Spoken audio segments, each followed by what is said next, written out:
Are alive. Hello, hello, hello, everybody, and welcome to Cyberpunk Red. This is one of two various different teams that are going to be playing on Sundays and Mondays, respectively. Sundays is Team 1, Mondays is Team 2. Team 2 got started before Team 1 due to scheduling ridiculousness, but it is what it is. These are our wonderful players who are going to be helping to tell a wonderful little story. Uh, Anybody who may have been here for the Monday one might be aware that the way in which Cyberpunk works is a little bit different from the regular D&D stuff, and the sense that the whole idea is to tell a more cinematic story, and one which is more kind of movie focused in the way in which it tells its story, as opposed to the episodic nature of D&D. That being said, these are my players. I'm not going to have them introduce themselves in the beginning today, because that is kind of the point of today's session, is to do a nice little intro to the team in general. Let me go ahead and get a little bit of ambiance music going here.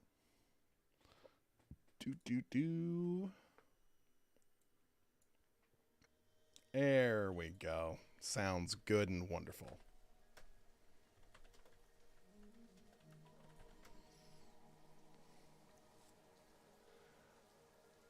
All right. So,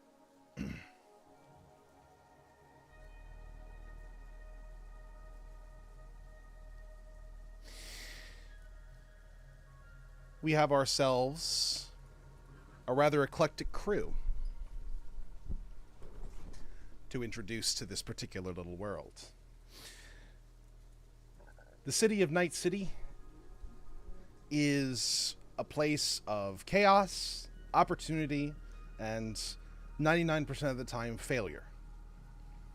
It is not uncommon for people to find themselves in a gutter at the end of the day. It is the very rare person who finds themselves successfully looking over to the city and its superficial aesthetics within the comfort of an office building.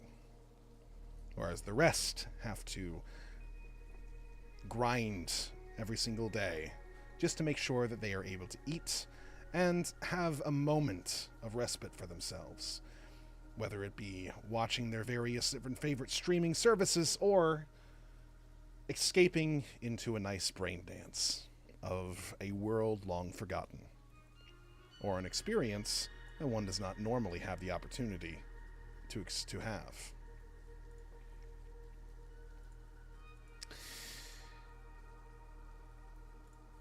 We have several different people whose stories are going to be converging as a result of some various activities that are going to be happening within the center of Night City. First of which is going to be our corporate executive.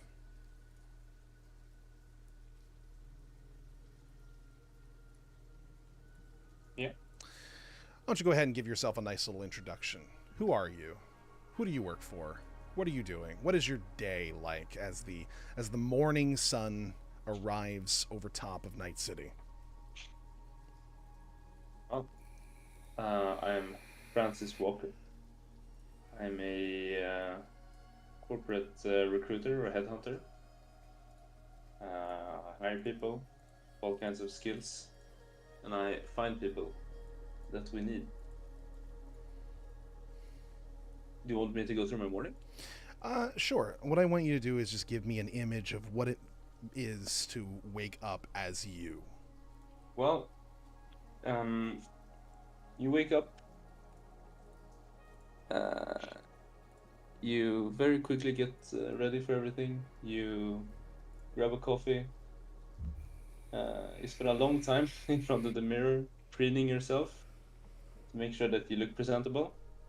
And then you head to the office and you eat your breakfast there, and you plan to spend your whole day there. And you certainly try to spend as long a time as possible at the office. And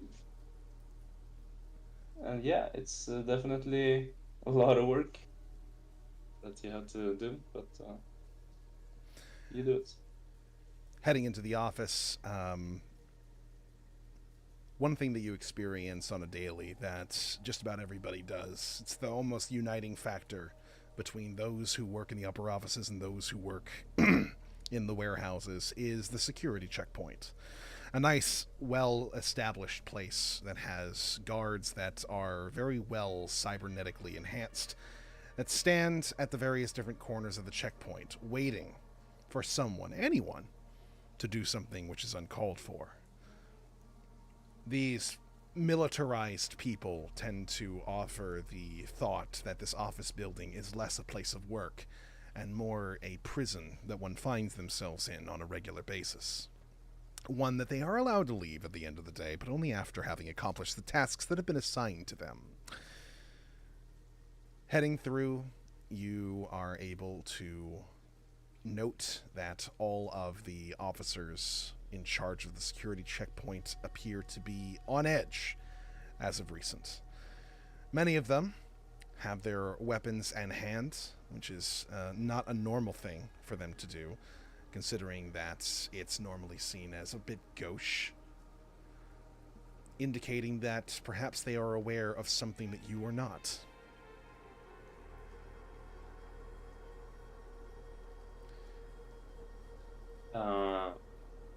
Well, Francis would like to ask one of them. What's up this morning? Something wrong? I'm not sure how much we're allowed to share with you, sir, but, well, there's been a little bit of an incident earlier today. Apparently, one of the corporate execs at Mitsubishi had one of their kids, turn up dead yesterday. We're not sure if someone's going around trying to make some examples of people or what, but we're just making doubly sure. Alright. Well, nothing too horrible, but I'll keep a lookout. Enjoy your day, sir. Yeah. Heading up the elevator at your particular office building, you come into your particular wing and make your way down the hall towards your office. Whilst there, opening the door, the front part of the office is staffed by your personal secretary and someone who has some very specific skills that you utilize for your own personal purposes. Who is this person? It's a person that I found not too long ago, a netrunner. Very important. Probably, well, a netrunner is the type of worker that I would prioritize.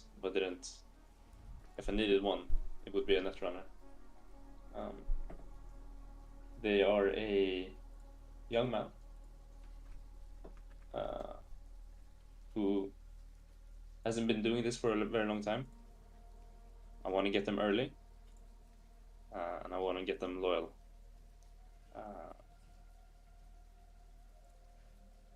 Yeah. He greets you with a smile on his face as you enter inside. Hello, sir. We don't have a whole lot of new notifications for you, but there has been a bit of an announcement that everybody is to make sure that that they themselves and anybody that they're related to are kept under lockdown, at least for the next couple of days. Not sure if that really affects you terribly much, but security's been tight for that reason. All right, noted. Well, we'll probably be fine. I think that no one's going after us. Perhaps not. You never know these days.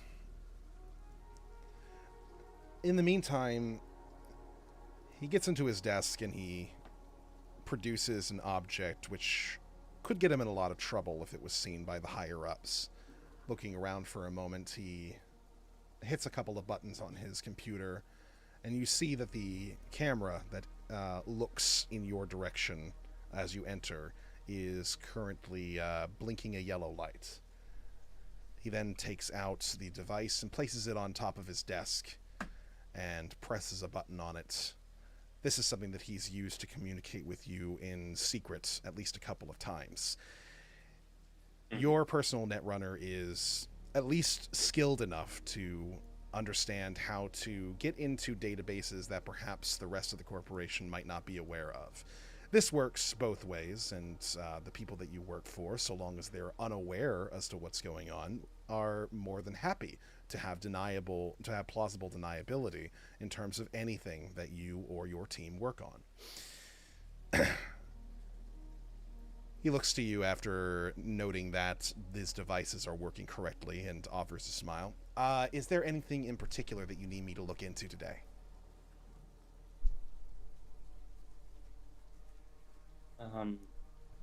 Find me information about the Mitsubishi executive and their child.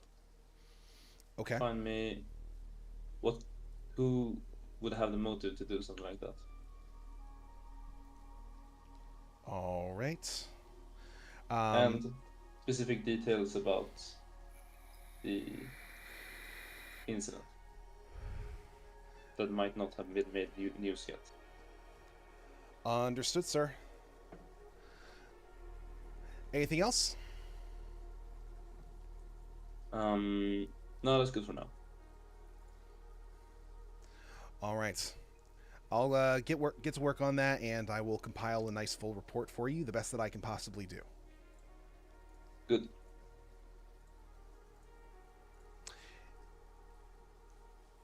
You head into your office behind his desk and take a seat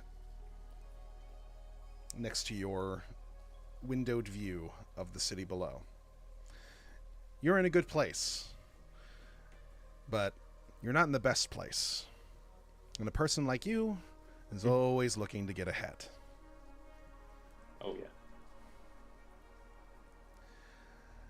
As you settle in for the day, there are some other people who are having a bit of a different time. Mr. Huizhang, how does your morning tend to begin?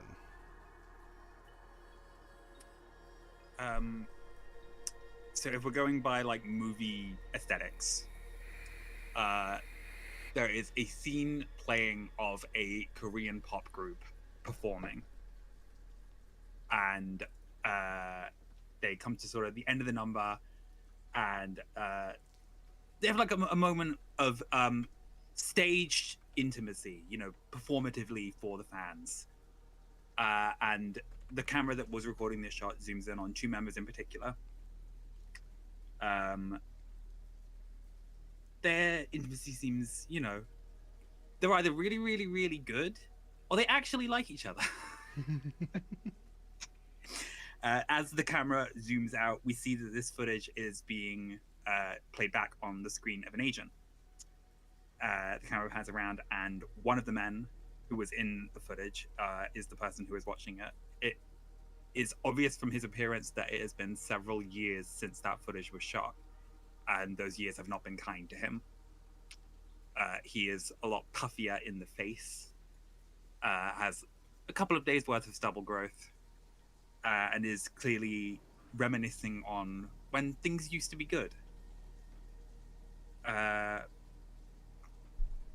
Traces his hand over the screen of the agent to sort of slide the video away, tucks that back into his pocket, sits up in the tiny, cramped quarters of the Cube Hotel where he is staying,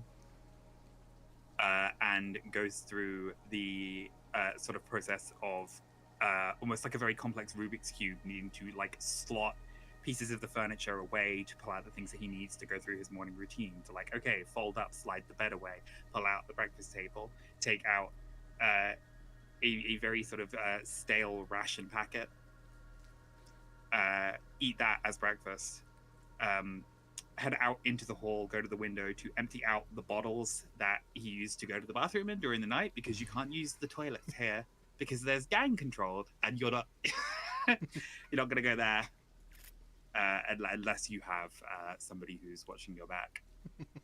And right now, it doesn't really have that. After that, going to head back to his room and get dressed. Is basically going out today with the intention of trying to find somebody who will pay him to perform, to go out, to audition, to just play, either for tips or for attention, to try to secure paid work performing, because he is running desperately low on funds. Last step before heading out, he checks on his biomonitor on his wrist, checks his blood sugar levels, sees that they are okay for the moment. Once again, goes through the Rubik's Cube routine to find a small sort of cramped refrigerator unit. Reaches in there and checks on the stock of insulin that he has left. And there is not much of that either. So with that pressing concern at the back of his mind, rocks a hand back through his hair to sort of slide it back into a sort of very deliberately styled, I don't give a shit about my appearance type aesthetic, and strolls out onto the street with all the confidence that he can muster. The pop music playing all the while. You find yourself in need of a gig, one that'll pay at least enough for you to get by this next week. Your savings are very low, and you are at your wit's end.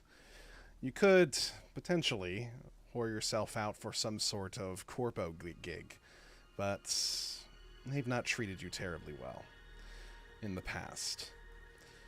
The hope is to find some people who actually share your particular proclivities, as you start to try and see if there is anybody currently in the process of recruiting for either a show or a gig of any sort within the area of Night City. Now, you're aware that something did happen yesterday which caused a little bit of an uproar. The details are very sparse, and the NCPD is keeping things rather quiet in terms of what they've been able to find so far. However, there was a car chase that happened on the previous day. Coming in from Santo Domingo, someone, a part of one of the nomad packs, apparently was driving into the city, a thing that's not terribly uncommon, provided that they're on a job, and immediately was chased by a police officer. This chase, as a result of it being a nomad, became a rather wild one. Very cleanly, the nomad found himself maneuvering around all sorts of cars on the outskirts of the city, making his way around the various different roadways and weaving in between all the traveling peoples. In the process, apparently, a dead body was dumped out of the back of the car and tossed towards the police vehicle. That caused the police officer to have to swerve, which then allowed for the nomad an opportunity to redirect himself and fly out of Santo Domingo. Many people saw this, and eventually the information as to who the dead body is became something of public knowledge amongst the people on the streets, and something which is kept somewhat quiet by those in the know. Evidently, the headstrong, thrill-seeking streamer, son of a Mitsubishi exec, was killed at some point outside of Night City, his body being brought back into the city for unknown reasons. As a result, Arroyo is rather pissed. Many of the people of Arroyo are more or less used to the fact that the city seems to ignore them one way or another. After all, it's a part of the city which is constantly under construction, A common joke that they tell amongst each other is, when are they going to finish Arroyo? Everything that ends up being made here almost always ends up getting bulldozed overnight to make way for something new in the morning. A car coming in from the wastes, carrying a dead body, being chased by the police. Well, it's rather interesting how quickly the police catch on to someone important in a rather specific fashion like this. Whereas the people of Arroyo themselves constantly find themselves being victimized by all sorts of petty thefts. As such, there is a growing desire to vent these frustrations. And so here, you might find some sympathetic people who'd be willing to organize a gig that you might need. Speaking of people who are interested in organizing events that go against corporate interests, Igni, why don't you tell me about your mornings? Well, Igni has to get up kind of slowly because he has been night duty only a few weeks, and he's not quite used to living inside a box in a cubicle hotel. So he has come to Night City with inspirations of becoming fixer. And that was allowed because he was kind of almost kicked out of his nomad family, but reached an agreement to become part of a possible expansion of the family in Night City. So he's kind of a mutual agreement with the family of being an exile, and we'll be trying to establish some base of operations in the city.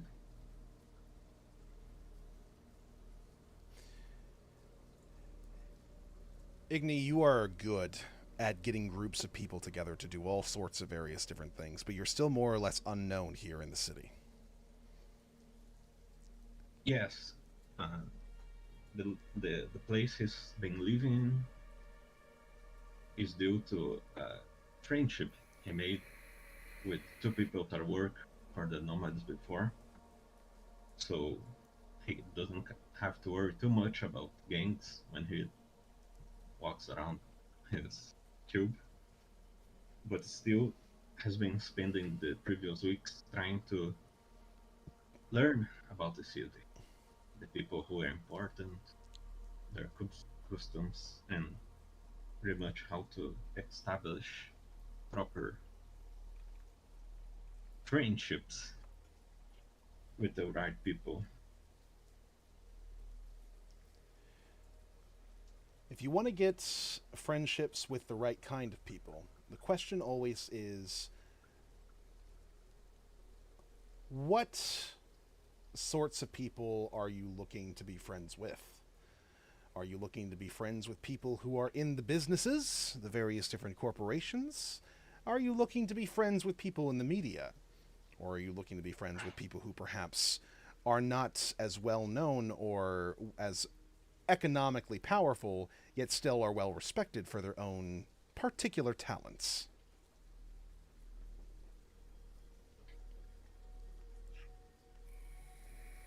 Well, I think he would be looking for skill before anything else. Of course, being part of a nomad tribe, he is not a big fan of corpus, but you don't have to work for them. Maybe find some mutual beneficial agreements with the right people. You're likely not going to get into contact with already established skilled folks who might be able to do all sorts of interesting tasks at your behest, considering that many of them usually already have someone of your particular vocation. A fixer is not an uncommon job here in the city, but a good fixer is very hard to come by, and you wish to establish yourself among that particular rank. You have an opportunity in front of you, though. You haven't been in the city for very long, but you're pretty keyed in to the attitude of the various different citizens. And you're aware of the growing discontent of the people of Arroyo and the need to vent out their frustrations.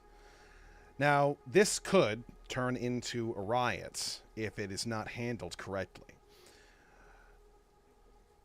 A riot might benefit some people, depending on what it is that they wish to do, but honestly, more often than not, it provides an excuse for those in power to crack down on those who do not. It is uncontrolled chaos, which generally tends to be more counterproductive than one would hope.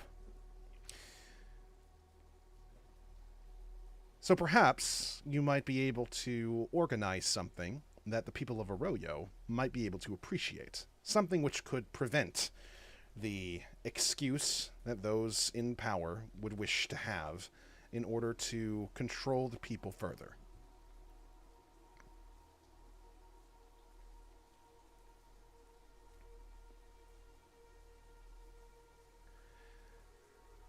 Still, if you're going to be going out to a place like that, there's always petty criminals and the like, and you need to make yourself look nice and professional. Now, if you do this right, you might be able to make a decent buck off of whoever you're able to organize. But a professional coming through these areas does not come alone. They need protection. And so I imagine your first thought is to find somebody who doesn't mind playing the part of bodyguard, at least for the day.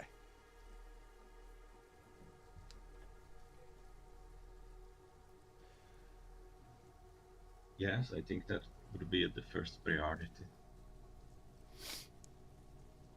As a fixer, you know exactly the types of networks to contact to start getting information on various peoples.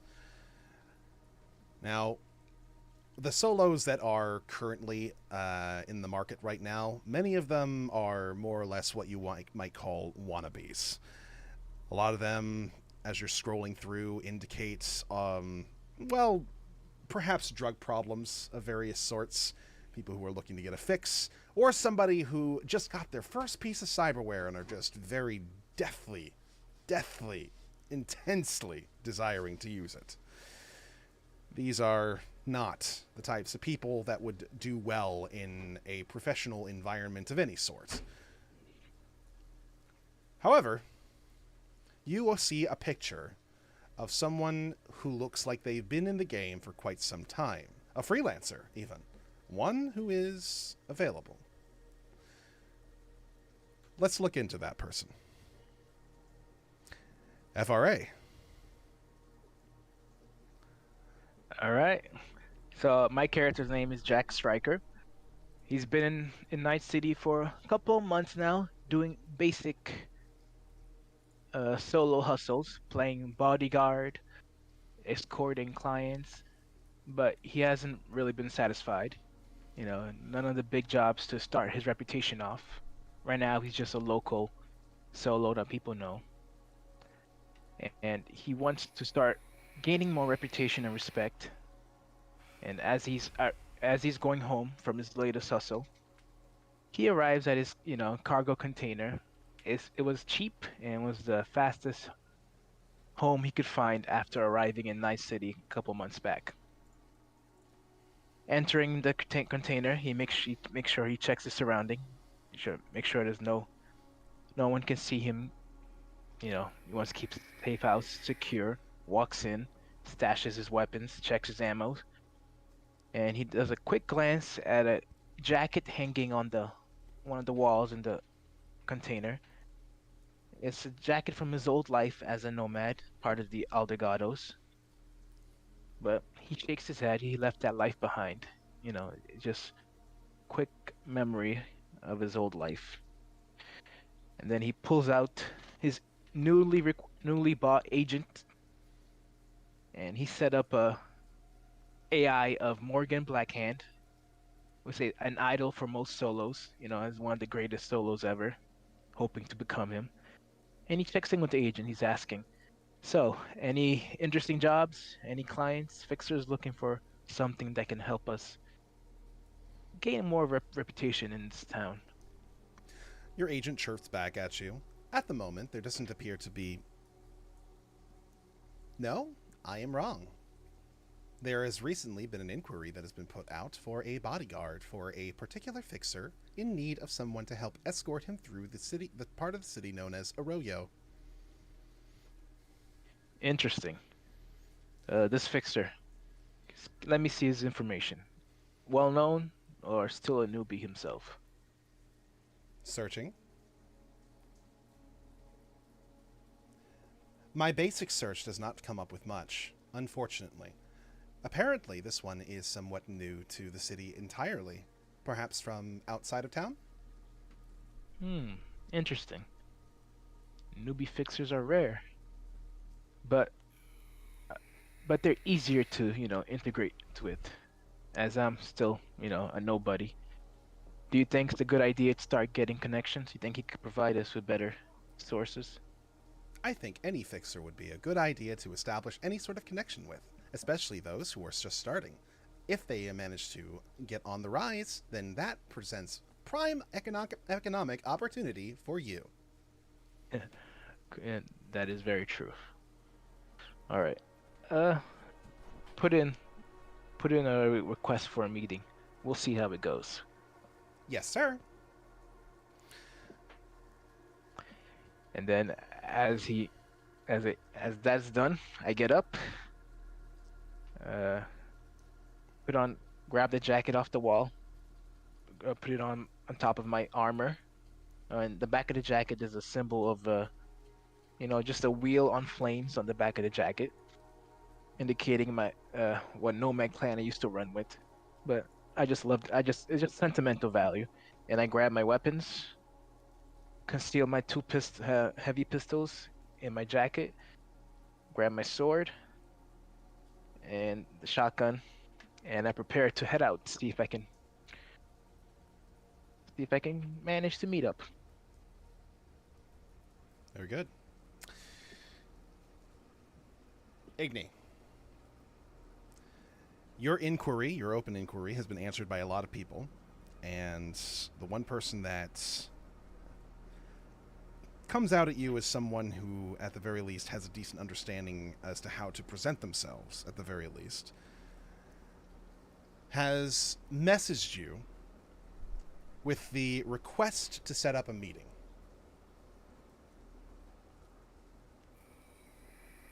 Alright, I'm gonna check out where is he from, how long has he been around, and that kind of stuff. Does it show he used to be a nomad?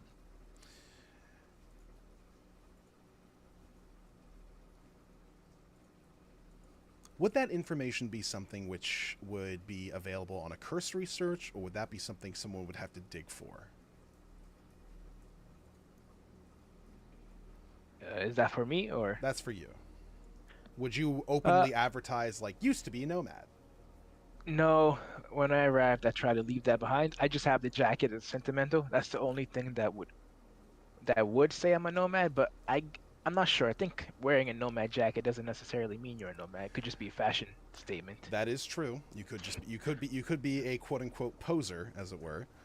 Igni, when you're viewing this particular profile, why don't you go ahead and make me a local expert check?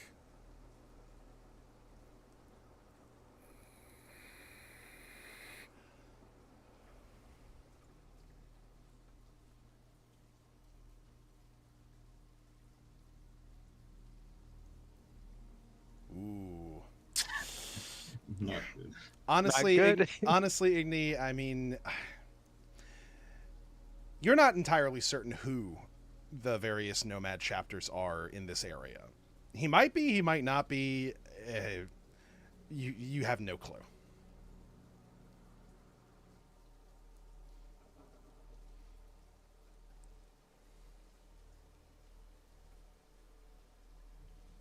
I think I would try to set up a meeting, at least somewhere like public restaurant or like open market, maybe. Maybe ask him in person. Yeah. All right. Um, so you guys set up a meeting in one of the various open market areas in Arroyo. Arroyo is well known for hosting various sort of night markets, all of which tend to be somewhat nomadic in the way in which they present themselves.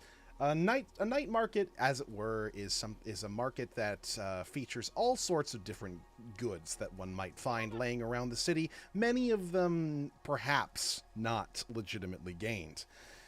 They tend to set up shop for a day or two and then move to a different part of the city. But Arroyo is always a place which seems to host at least one of these, almost weekly. Still, the night market itself might be a little bit of a dangerous place. The 6th Street Boys, probably, are running security for this particular market, and seeing a solo in their area might be seen as an attempt to creep on their territory. So, perhaps going a little bit outside of that would be a good idea. There is a burger joint. Probably one of the only places that features any sort of dining that might be available here.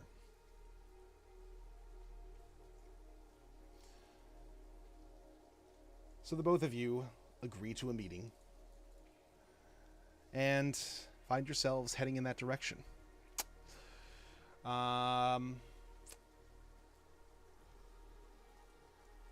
Mr. Exec, as the morning passes, eventually you get a chirp on your particular terminal from your secretary.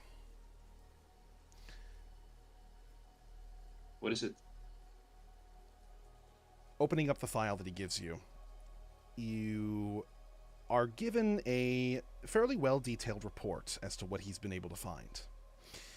It appears that the Mitsubishi exec in question, a Mr. Song,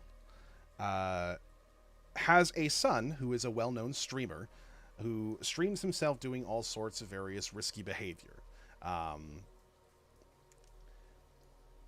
He himself is known as Zhang Song, and he considers himself Zheng the Testosterone Master Zhang, much to the chagrin of his father.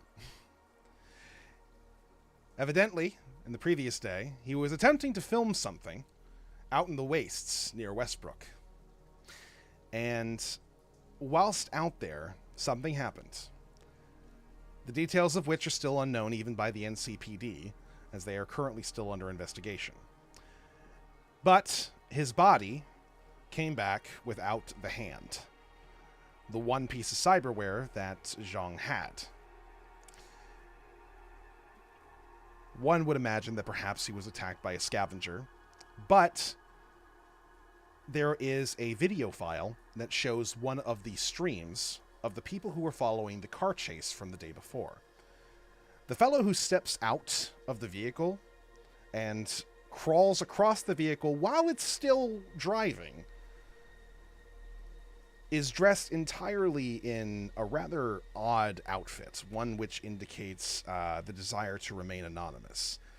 Not only does he perform a rather incredible athletic feat by climbing to the back of the vehicle whilst it's still driving at a fairly high pace, whilst also making various different twists and turns throughout the roads, but the fact that he's able to crush his hand into the trunk and rip it open to toss out the dead body indicates that he has quite a level of augmentation to himself. He also is caught flipping the bird up at a Netwatch helicopter that was hovering over the car chase at the time, before hopping back into the vehicle proper.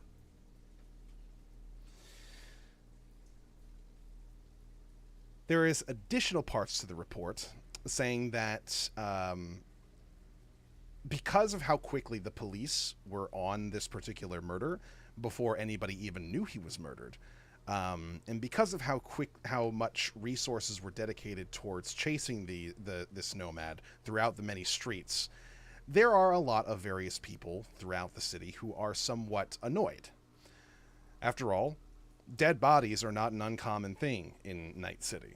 In fact, there's the body lottery, wherein you bet on the various different amounts of dead bodies that'll be found in the various different chapters of Night City itself. And if you win a small stipend. And yet, for some reason, probably for the obvious reason, because of how connected this particular victim was, the police decided to engage. So there's a lot of very angry people right now. And at the moment, the NCPD is trying, according to the report, to downplay what they found. According to public records, the NCPD has reported that it is a random killing that was done as a result of the risky behavior that the young man engaged in. Something which is to be expected when one heads out into the wastes. There is a follow-up public report by the NCPD saying, please do not go out into the wastes. It is a dangerous place filled with all sorts of savages. The people of the city know a little bit better, though.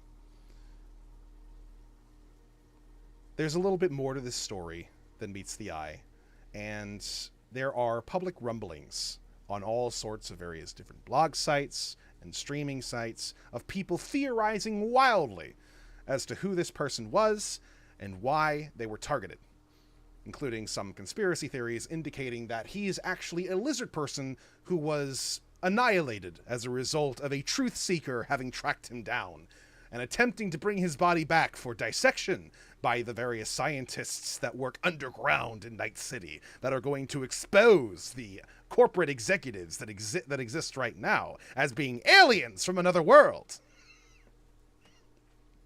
Though the truth is probably not quite that fantastic.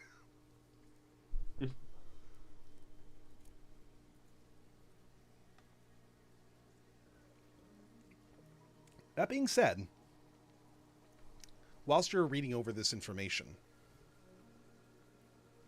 give me a local expert check. Alright. Do I click on the thing? Mm-hmm. It's under education skills. Let's see. Yeah. Okay, 16.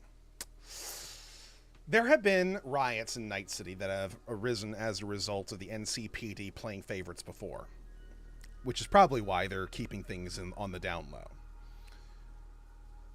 Now, you're aware that riots tend to have one of two different effects. Number one, either an entire area in Night City ends up being on fire for a little while until things start to turn down, and then everyone just kind of acts like nothing happened. Or two, the NCPD gets a wild hair up their ass and start to forcibly put people down. Neither of these serve your interests in any particular fashion. However,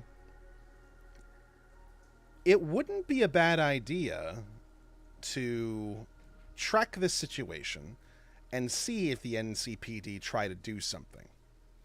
They have attempted to start riots themselves before on their own behalf to get more funding from the council that runs Night City itself, as well as excuses as to why it is that they need to be so terribly brutal towards criminals on a regular basis. It would not be an unforeseen consequence of the problems that people are having right now that they would use this as an excuse to perhaps start a riot and then use it to their benefit. Mm-hmm. Now, whatever your thoughts are on that morally,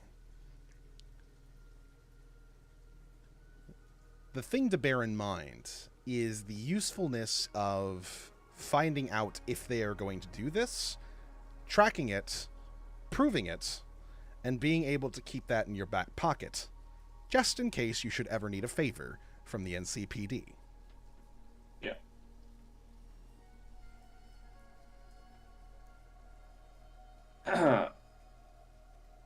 Echo. Echo is my netrunner. That's his name. All right. Yes, sir. Echo.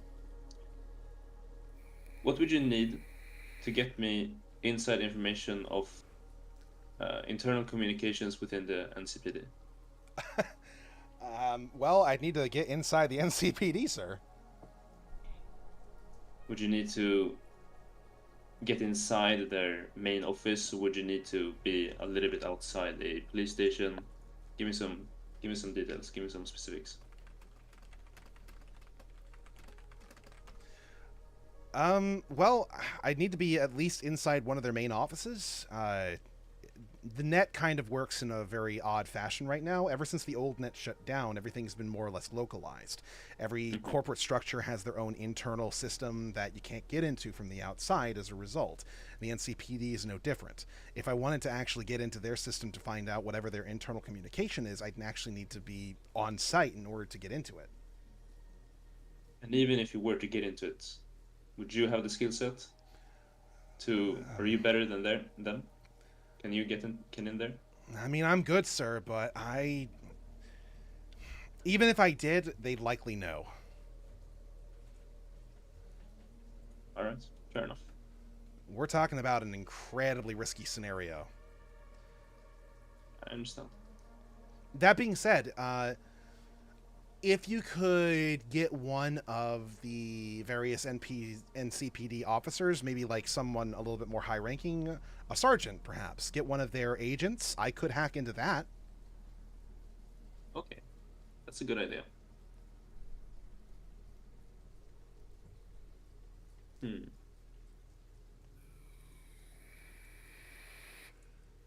What about the very high-ranking one? What about the captain?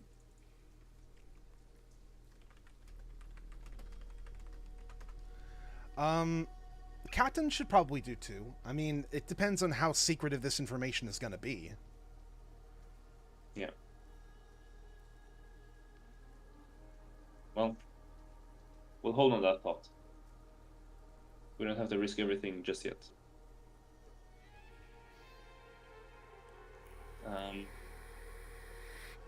Give me the names of the officers who were directly involved in the police chase. Okay, I can look that up. Can. Okay, good. And if you can, who is in charge of investigation? If you can. Okay. So the main officer involved in the particular chase yesterday was Corporal Santos. And the person in charge of the investigation is Sergeant Waters. Interesting.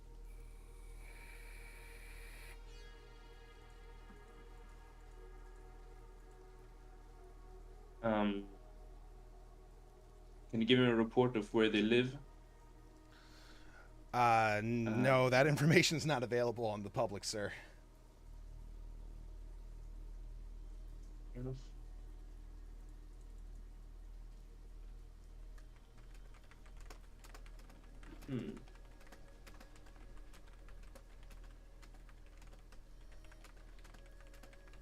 Well,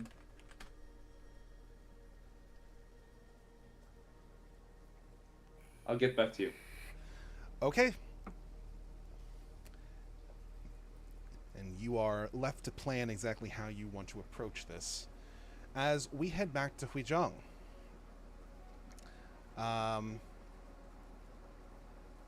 Saja, you have been going around for a little while, seeing if there is any sort of rumblings of anything that might be being organized here soon. And you have been told that there is some sort of quote-unquote big shot in town. At least that's what people think because of the way that he conducts himself, the way that he looks. He's got a very distinct look about him.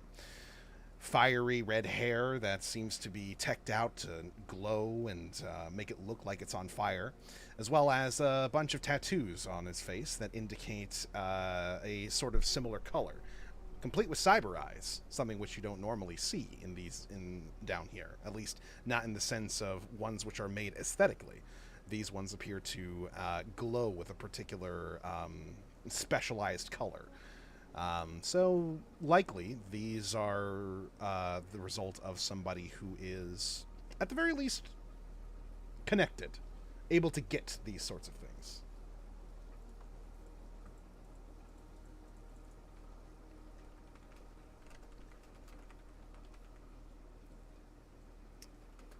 Yeah, I think that sounds like somebody I would want to at least like get a read on, get the vibe. Just gonna like casually just try to get an indication of his like, you know where he is? You start approaching people to ask if they know where this big shot is. Go ahead and give me, let's give me a conversation check. As you strike up a conversation with some folks and ask them some details.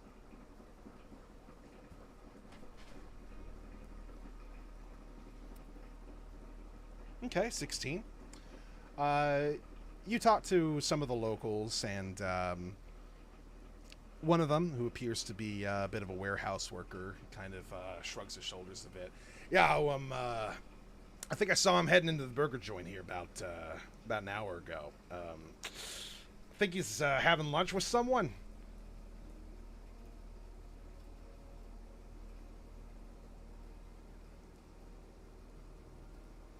Cool. Maybe I'll head on down there. So once again, with like a sort of very deliberately affected, laid-back sort of attitude, gonna sort of stroll down in that direction. Comes to a stop a few buildings down where the burger joint is, as something catches his eye. It is a sort of digital poster display screen that is promoting Zodiac. And with a burning, seething rage building, he's going to look around to see if what the vibe is like. You know, if he can get away with a little bit of vandalism right now. Well, you're not seeing any police officers in the area, that's for certain.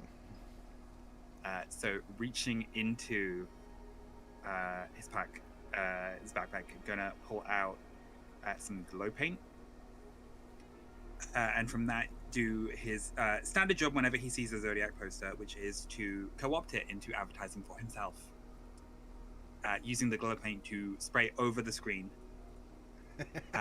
Saja in both Roman letters and then underneath in Hangul script. And once he has a gig, he will come back and add the details.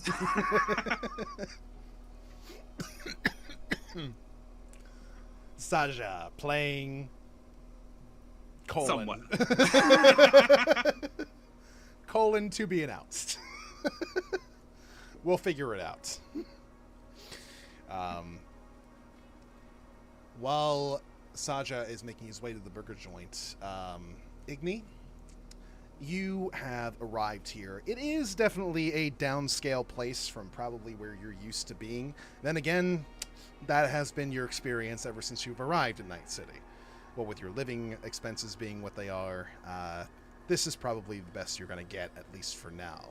You're not exactly in a position to dine at the high society places down in downtown or in the Corpo Plaza itself, but this will do, at least for now.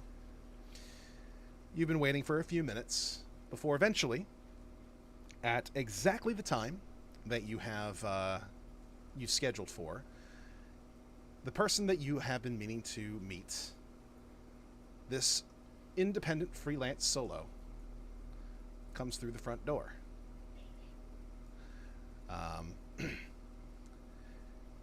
Efere, you see Igni. He strikes quite a distinct figure when you enter in. Amongst all the rest of the people here, this is a person who is able to afford, at the very least, a very good wardrobe, as well as some very distinctive aesthetic choices, both with the dyeing of his hair, the tech hair that he has clearly implanted, as well as the various glowing tattoos. This is definitely a person who likes to be known when they enter a room. All right, seeing him, I approach and I take the seat opposite to him. Is he already seating? Igni, are you already sitting down? Yeah. All right, take this. I see him, and then I walk to the opposite and sit down. Like, all right, now you must be the new fixer. Yeah, I'm Igni. Nice to meet you, Igni. I'm Jack. So you are nomad? I cock my head. Why would you say that? Your jacket. You never seen the Albadero? Keep I mean, always forget. oh yeah, I forgot to roll. Oh, it's terrible. My bad. Sorry. No worries. So I just wear this. Every you see nomad jackets everywhere. Could be yeah, anything. could be I just like anything. the fashion. So I see you haven't been around that long. Oh yes, I'm still a recent resident of Nice City. You know, arrived not too long ago. A few months, like 2 months. But you have been working before that, right? Yes, I have experience, and like I just sit up a little bit and just like let them see the sword on my waist and the shotgun behind my back. Just like I know what I'm doing.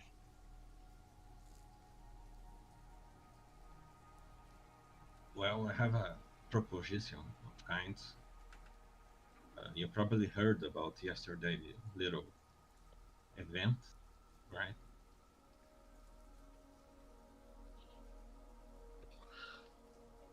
Yes. So this job you're requesting, you give more information?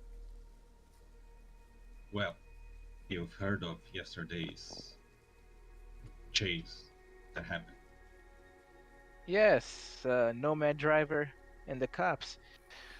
Not very smart on the cops. You never chase a nomad unless you know what you're going in for. Yeah, so my plan is we're gonna figure out what actually happened. But I need Why? a bodyguard. Well, sometimes information is more valuable than anything. So, Uh, you know, okay, I guess so. Uh, for job is more just, you know, make sure nobody's shooting and stabbing, that kind of stuff. did you know the dead body? No, NCPD has been really out over the place. Heard rumors, but you know, who knows what's true.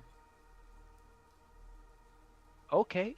Um, yeah, bodyguarding. I've done that before. And the location you would. All right. Before we go further, I would like to clarify something. What is the going rate you have for this job?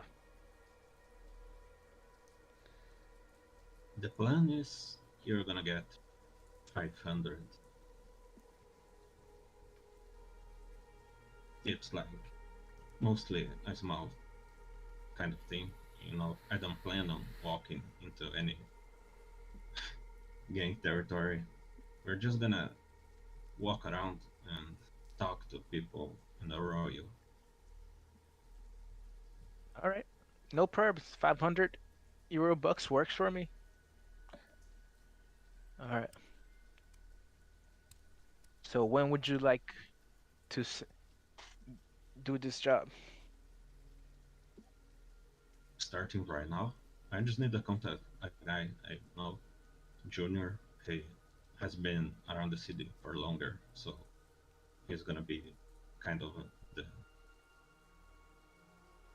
getting to Okay, know other people guy. Yeah. definitely. And before we go, I take out my agents. Like, all right, Morgan, uh, tell me, give me a map of Arroyo and tell me any dangerous areas and to avoid.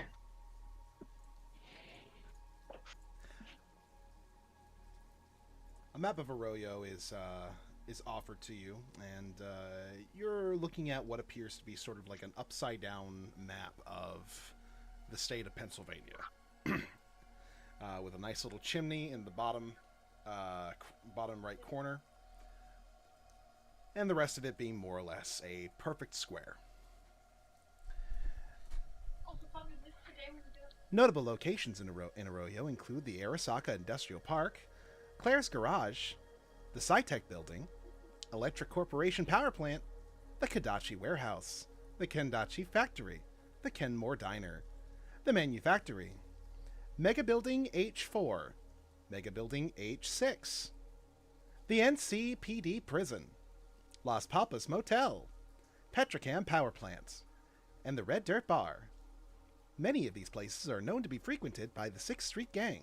Do be careful. All right, thank you. And I turn to Igni. Do you know where the body was dropped? And I show him the map and the agent. Point out, do you know where we'll be planning to arrive? Anywhere specifically? Well, the NCPD probably has it, but I don't plan on getting anywhere close to them.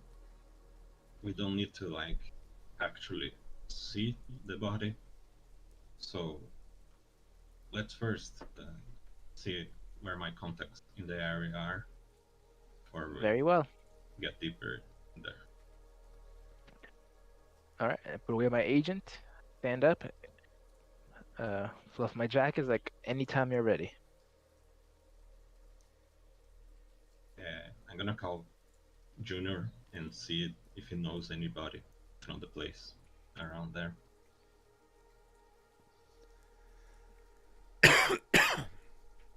You call up your friend Junior, and as you do, the sort of background noise of where Junior is located right now indicates that there's a lot of work that's being done at the moment. You hear the sounds of buzz saws and various sorts of power tools going on as he answers his agent and says, "Hello." Hey man, so I've heard a lot of things about stuff that happened yesterday, but I mean, you don't need to know anything about it, but I've been needing a lot of money, so any of your previous clients around Arroyo have anything for us? Well, tell you what there, son. In terms of anything that needs to be done around those parts, I can't really say for certain, but I will say that there's a place, I don't know if you've ever heard of the Red Dirt Bar. Yeah, I know the place. Classic place. John Silverhand played there way back in the early 20s. It's kind of a small joint at this particular point, but it's also pretty much iconic. It's kind of a place of history in terms of Arroyo itself. There's going to be a lot of people who are going to be making their way down there, my guess, these days. Reminiscing about the old days and such, when before Night City kind of fell to the corporations, more or less. I'd say if you're looking for people for anything, whatever it might be, you're going to be looking down there. Well, thanks for the help. I'm gonna check out the... Bye.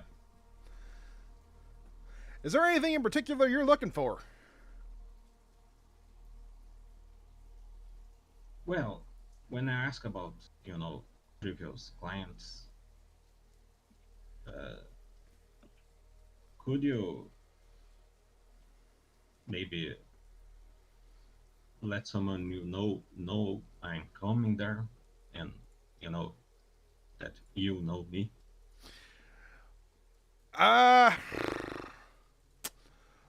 Suppose it could, but I guess the question would be, they're going to ask what you're coming down there to do.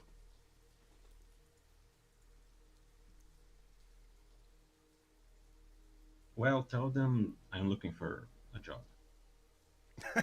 Okay, sounds nice and vague.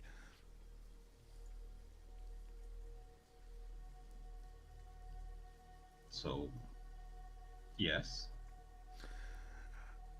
I'll see what I can do, all right? That's the best I can tell you. I'll put in a good word for you, and if that ends up not panning out, then I hope that you don't blame me. Yeah, no problem. See you later. Hey, you have a good one, all right? Yeah, bye. as you're hanging up the phone, you kind of hear him in the background yelling at somebody to stop fooling around with something before he gets cut off, and you hear him shout, "See, that's why I told you not to fool around with that shit." Um, as you hang up the phone. As you guys, as you're sort of, as you're on the phone, Saja, you have made your way over to the burger joint to get an eyeful of this fella who people have been talking about, and well, he seems to be currently talking to somebody on his agent while sitting across from a rather heavily armed looking individual, perhaps a personal bodyguard of some sort. Not certain, but looks like they're planning something.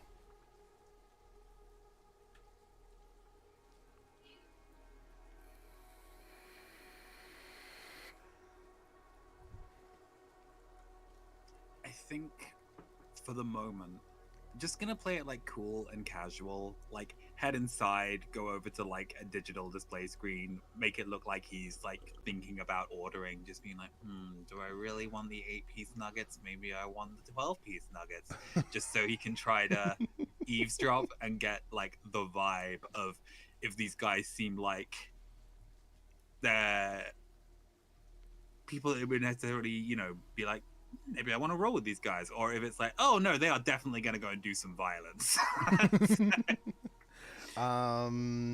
Give me, let's call it an acting check, as you're just kind of like pretending that you're not paying attention, but you totally are.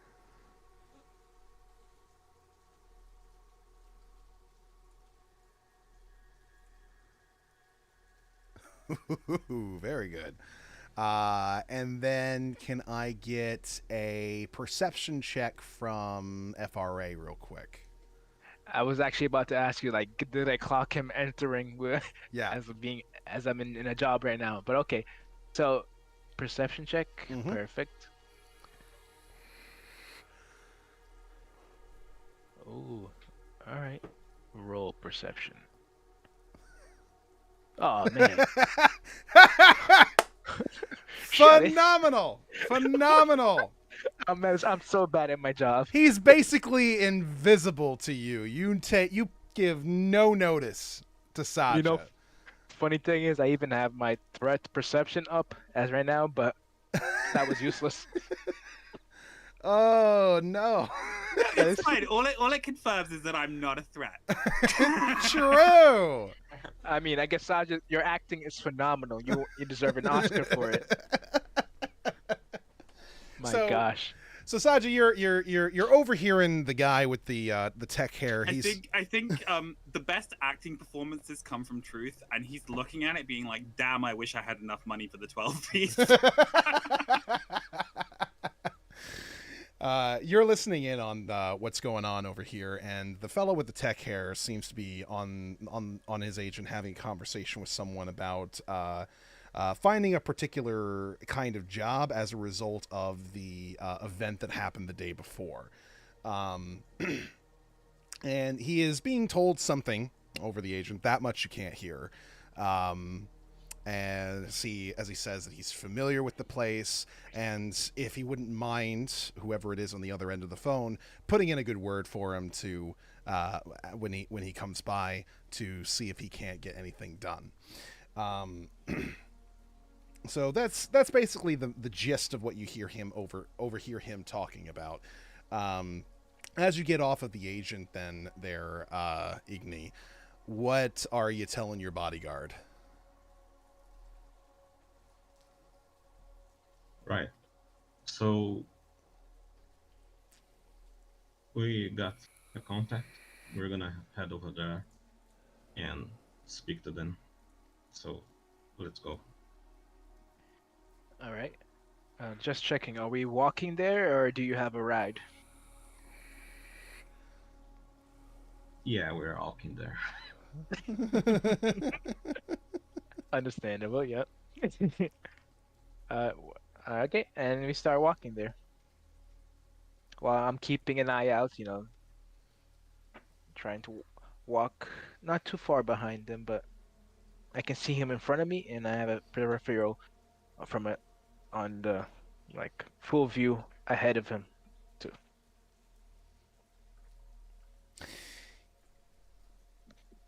All right. From among the scant details that I would have been able to eavesdrop on, did I get an indication of the fact that they're heading to? I think it was the Overlook Hotel. Did you say it was Red Dirt Bar. Red Dirt Bar? Okay. Is that a place where it's plausible that I might have performed before? It's very plausible. I mean, the place tends to have very small gigs. It's known for small gigs. It's kind of a rite of passage for most rockers to play at least 1 or 2 gigs there in the past, especially since it's the place where Johnny Silverhand himself played his first gig. So it's definitely a place a lot of people tend to do their first sort of small time job. It's generally speaking. So you very likely have. Do I know management there? Like, can I potentially basically go and offer don't worry, I've got an in. Let me tag along with you, and I can get you inside. Sure. You would probably know the manager there at the moment. The current manager's name is Nate Ben. He is a more or less middle-aged fella who kind of took over the place about 20 years ago or so, when it was in the midst of being more or less controlled by gangs at the time. He managed to kind of negotiate a bit of a peace with the bar and the 6th Street gang, essentially telling them, listen, this place needs to be considered a historical spot in terms of Night City. I don't mind if you guys frequent the place. I don't mind if you guys protect the place, but I need you to stop scaring off customers. Otherwise, the place is going to have to shut down. And then, just like everything else in Arroyo, it'll be bulldozed by the morning. And nobody wants that. And they more or less agreed to those conditions. So you probably know him and have worked with him in the past. So I think I'll wait until they've headed outside, and then follow along a reasonably discreet distance. Maybe just tell them a little bit, and wait for a reasonable opening to just call out and be like, "Hey, I heard you were heading down to the Red Dirt Bar. I was planning on heading down there myself to see about auditioning for another gig. I've got some new material I've been working on." As soon as Dylan approached, said, "Hey," I turn around real quick with my hand on my sword, but then I stop. I was like, "Who are you?" Oh, sorry. Yeah, I'm not in stage mode yet. You wouldn't recognize me.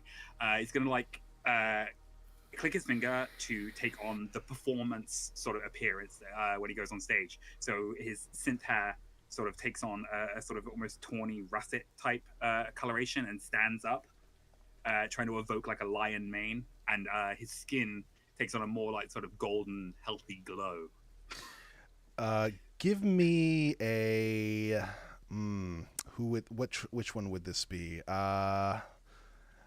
It'd be a particular kind of knowledge, I would say. Give me a local expert, either Igni or Jack, either one.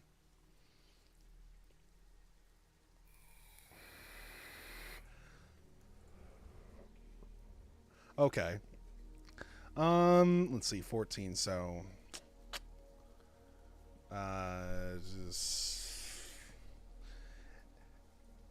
yeah, you don't remember his name, but you are aware that this is one of the sort of local talents that regularly does little concerts and stuff, sometimes on the streets, sometimes in very small dive bars and such. But what's getting you a little bit is that you swear you've seen him on the video before, on some sort of big network, but it had to have been a good while ago, a very long time ago. He looks like someone who has already been through the business, but is now kind of washed up to a degree. Looking at him You do seem familiar, but like one of those old songs on the radio, you know? Those are I feel like I heard your song on the radio once or twice, but it was like during a special, like Bygones era, or Where Did They Go?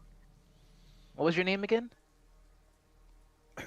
When I'm performing, I'm Sasha, but Huizhong, Im Huizhong. Sasha. Okay, I turned to Igni. He's like, do you know him, Igni, or what do you want me to do with him? Is he armed? I turn around and look at.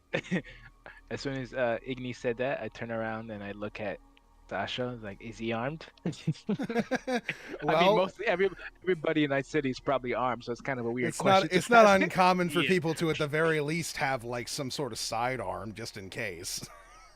Yeah, I'm you pretty don't sure live in the only general- people in this city that aren't packing heat are already dead. I mean, like armor and what kind of clothes, and you know, does he look like a solo? Does he look like a? Oh, like what does he look like? I mean, rocker boy automatically. I'm like, seems like one of those rocker boy. But are you still new at the scene? I turned to Sasha, or have you been rocking for a while? I've been in the business for a while, but I recently departed from the group that I was performing with. I just feel that I work better alone. Understandable.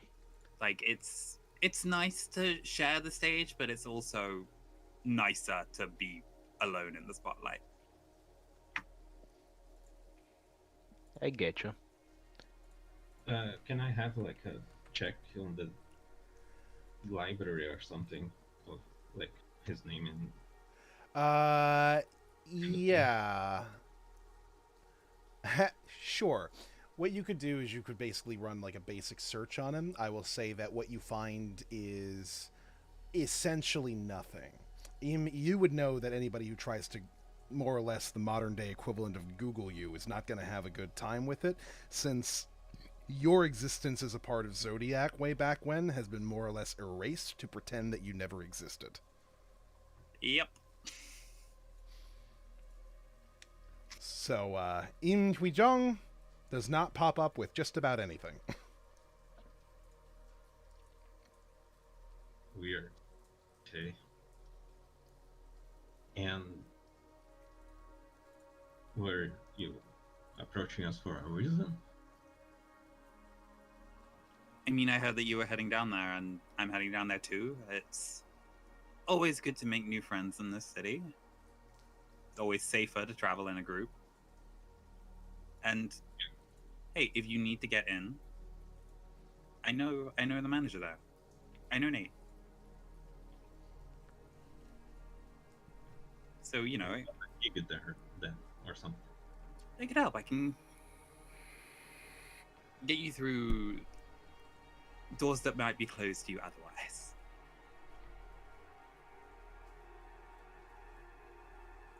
I'm gonna kind of whisper to Jack like,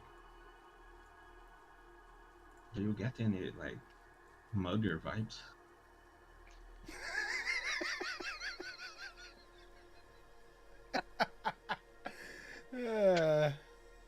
I mean, he's the most flashy mugger I've ever seen, but no, I think he's just curious. Okay, if I were mugging you, then I would be the distraction, and the guy who's gonna take your money would be behind you. Well, I think he was whispering that, so unless you heard that, he did.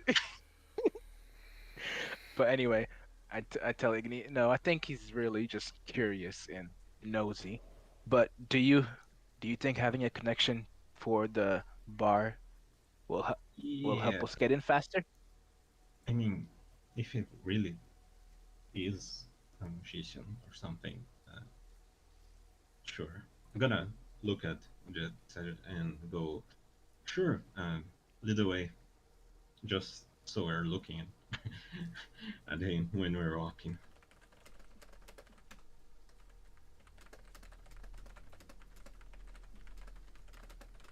Okay. Since we're going to be heading around together, just any particular kind of music that you guys like? I mean, I'm trying to expand my repertoire, and I always think it's interesting to try to custom tailor a performance to the audience that'll be there. I'd really like you to stick around and see my stuff, see what I can do. Wait, are you planning on playing some music at the bar? I mean, everybody needs entertainment, right? You I gotta have guess. something to drone in the background while people drink to forget about their lives. Well, hmm, well, something nice, I guess, for a bar. I turn to Igni. We're just going to meet your contact there, correct? Yeah. So I guess something nice, rocking and loud. It'll make our conversation with your contact less noticeable, and people will be focused on, I point to Sasha, on him rather than our conversation. You are good though, right, Sasha? Can I do like a showy off riff, like whistle tone type thing? You probably actually have like some of your background music that you use for various different songs already programmed into your agent that you can just like press a button and it starts, and then you can just be like, like just fucking go off. Just freestyle. Yeah. You probably have that as like a way to do like an on the spot audition if that's ever necessary. In that case, let's see. Go ahead and give me a play instrument check. There you go. Yep, 18. Yep. So Saja immediately puts in a quick tune into the agent, which then begins to play like some sort of like background synth wave, like, and he starts to just kind of like go off on a rather impassioned song about how almost like a biographical song about somebody being like sort of like washed up and at the end of their rope and just needing one more drink to get through the day, and it's drawing a little bit of a crowd around you guys as he's doing this as well. There's like several people who are kind of coming by thinking that this is a street performance as they're observing.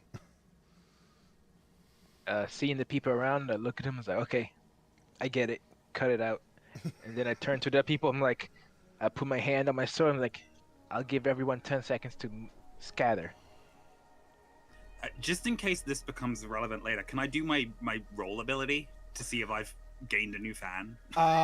Sure. From this impromptu performance. You absolutely can. Charismatic impacts. Go ahead and roll for confirmation on that.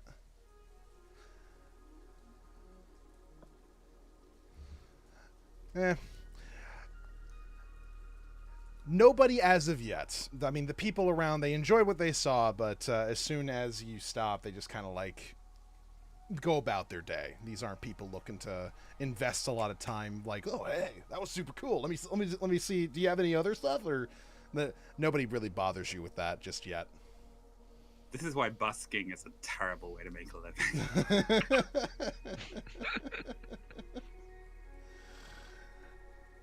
All right. Yeah.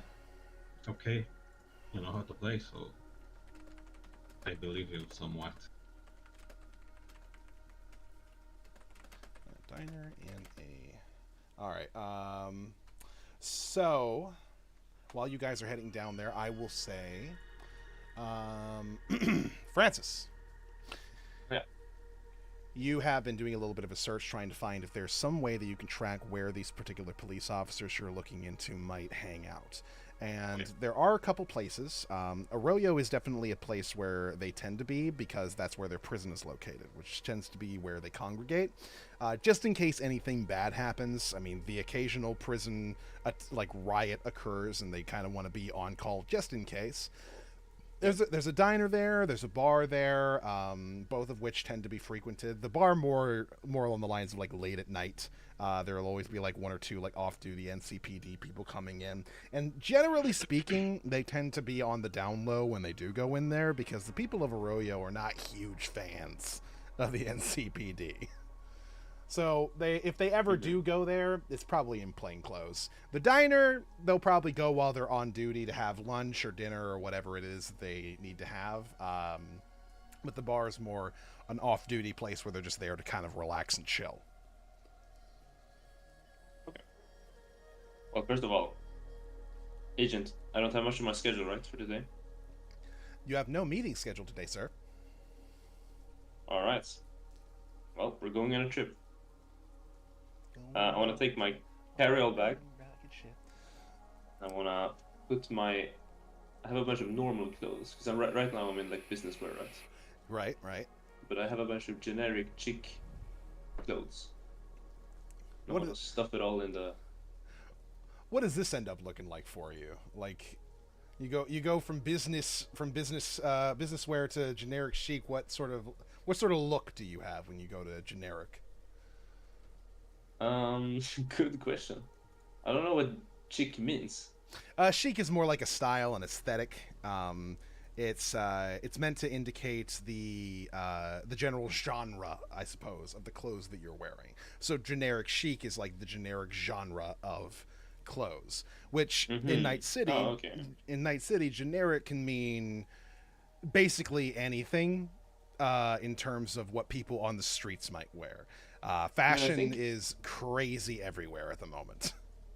I think I probably had my secretary just buy me some clothes. I just told her, get me generic clothes that I can wear. Gotcha. I don't know. I'm not Okay. good with the kids. Well, you've got some mirror shades to go with your generic clothes to keep your identity nice and private for yourself, as well as a nice sort of like a beanie that you wear over top of your head. It's specially constructed to keep your hair nice and in place, so that it always looks as fresh as when you styled it in that morning. You've probably got, like, I would say, a basic sort of like white undershirt with like maybe like a leather jacket over top, and maybe some perhaps slightly too tight pants. Maybe I have like some like outdated streamer's face on my shirt to like try to be in with the current things, but like failing a little bit. You've got a logo of like one of the local like successful streamer guys who's just his logo is like him pointing with his finger, making like a finger gun motion with his like the rocker horns out with his face in a cartoonish kind of like extended grin with his tongue hanging out.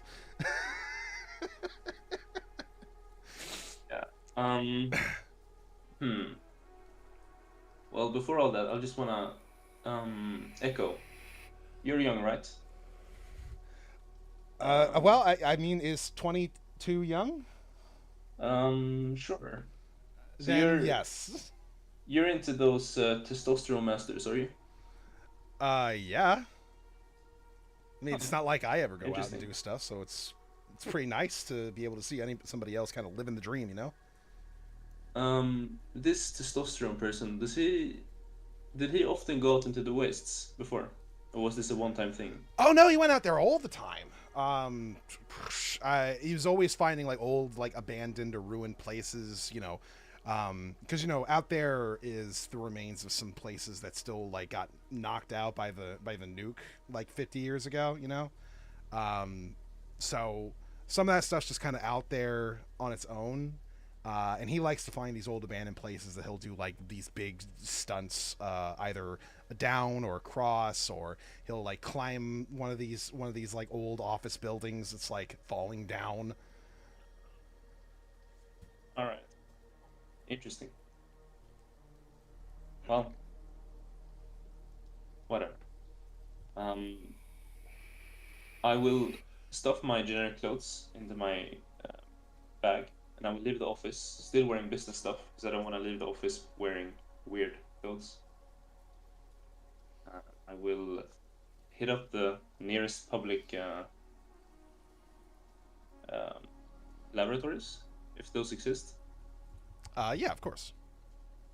and I will change in there into these generic clothes.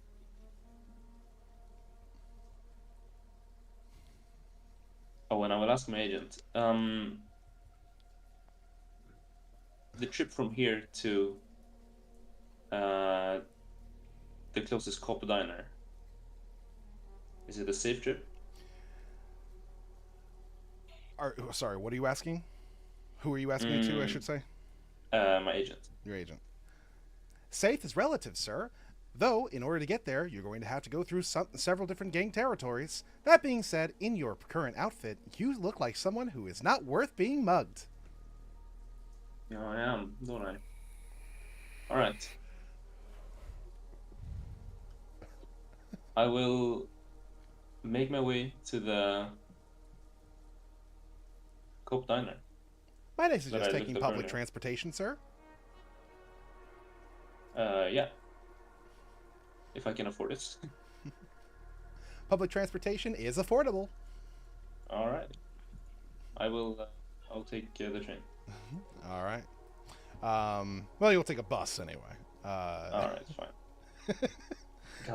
That's what's available. All right, so you're taking the bus down to the diner. Okay. You will get down there soon enough. Other three, Igni, Saja, Jack, you guys have arrived at the Red Dirt Bar. And outside, it's a very humble looking place. It looks like a place that was constructed over 70 years ago. It's got very basic lighting. It doesn't really have anything fancy up front. It's a single story building that is somewhat wide, enough for people to kind of get in. To the average person, you might wonder how exactly someone would run a gig in a place like this, but actually the method is pretty simple. You just clear out one of the corners and just kind of sit in one of the booths and just use that. There's no stage. It's just a place that you just kind of stand around and do your job. A lot of the people who are frequenting the place seem to be of the older sort. It's people in their sort of 40s, 50s, looking to just kind of relax at the end, sort of near the beginning of the end of their day, more or less. It's still kind of early in the day as far as like most of the people who would normally come in are concerned. Still maybe about like 1-2 o'clock. So these are not the usual customers in terms of what you would see at night. Outside, you note. Well, actually, let me see if you do note. Can I get another perception check? Let's say from all three of you.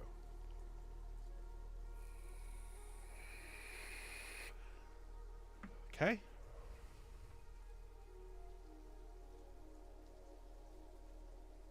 All right. Okay.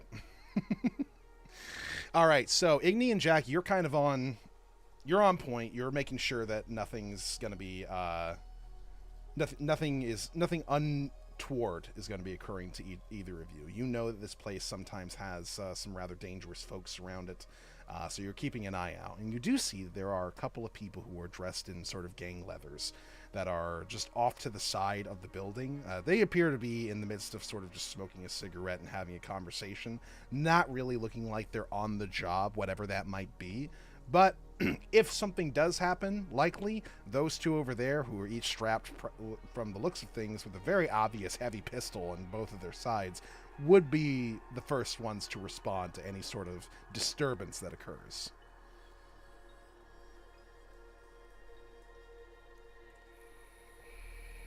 All right, clocking that, I turn to Igni. All right, I guess we should go in.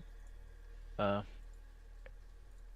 you like to contact whoever you have waiting inside? Tell him we're pretty much here.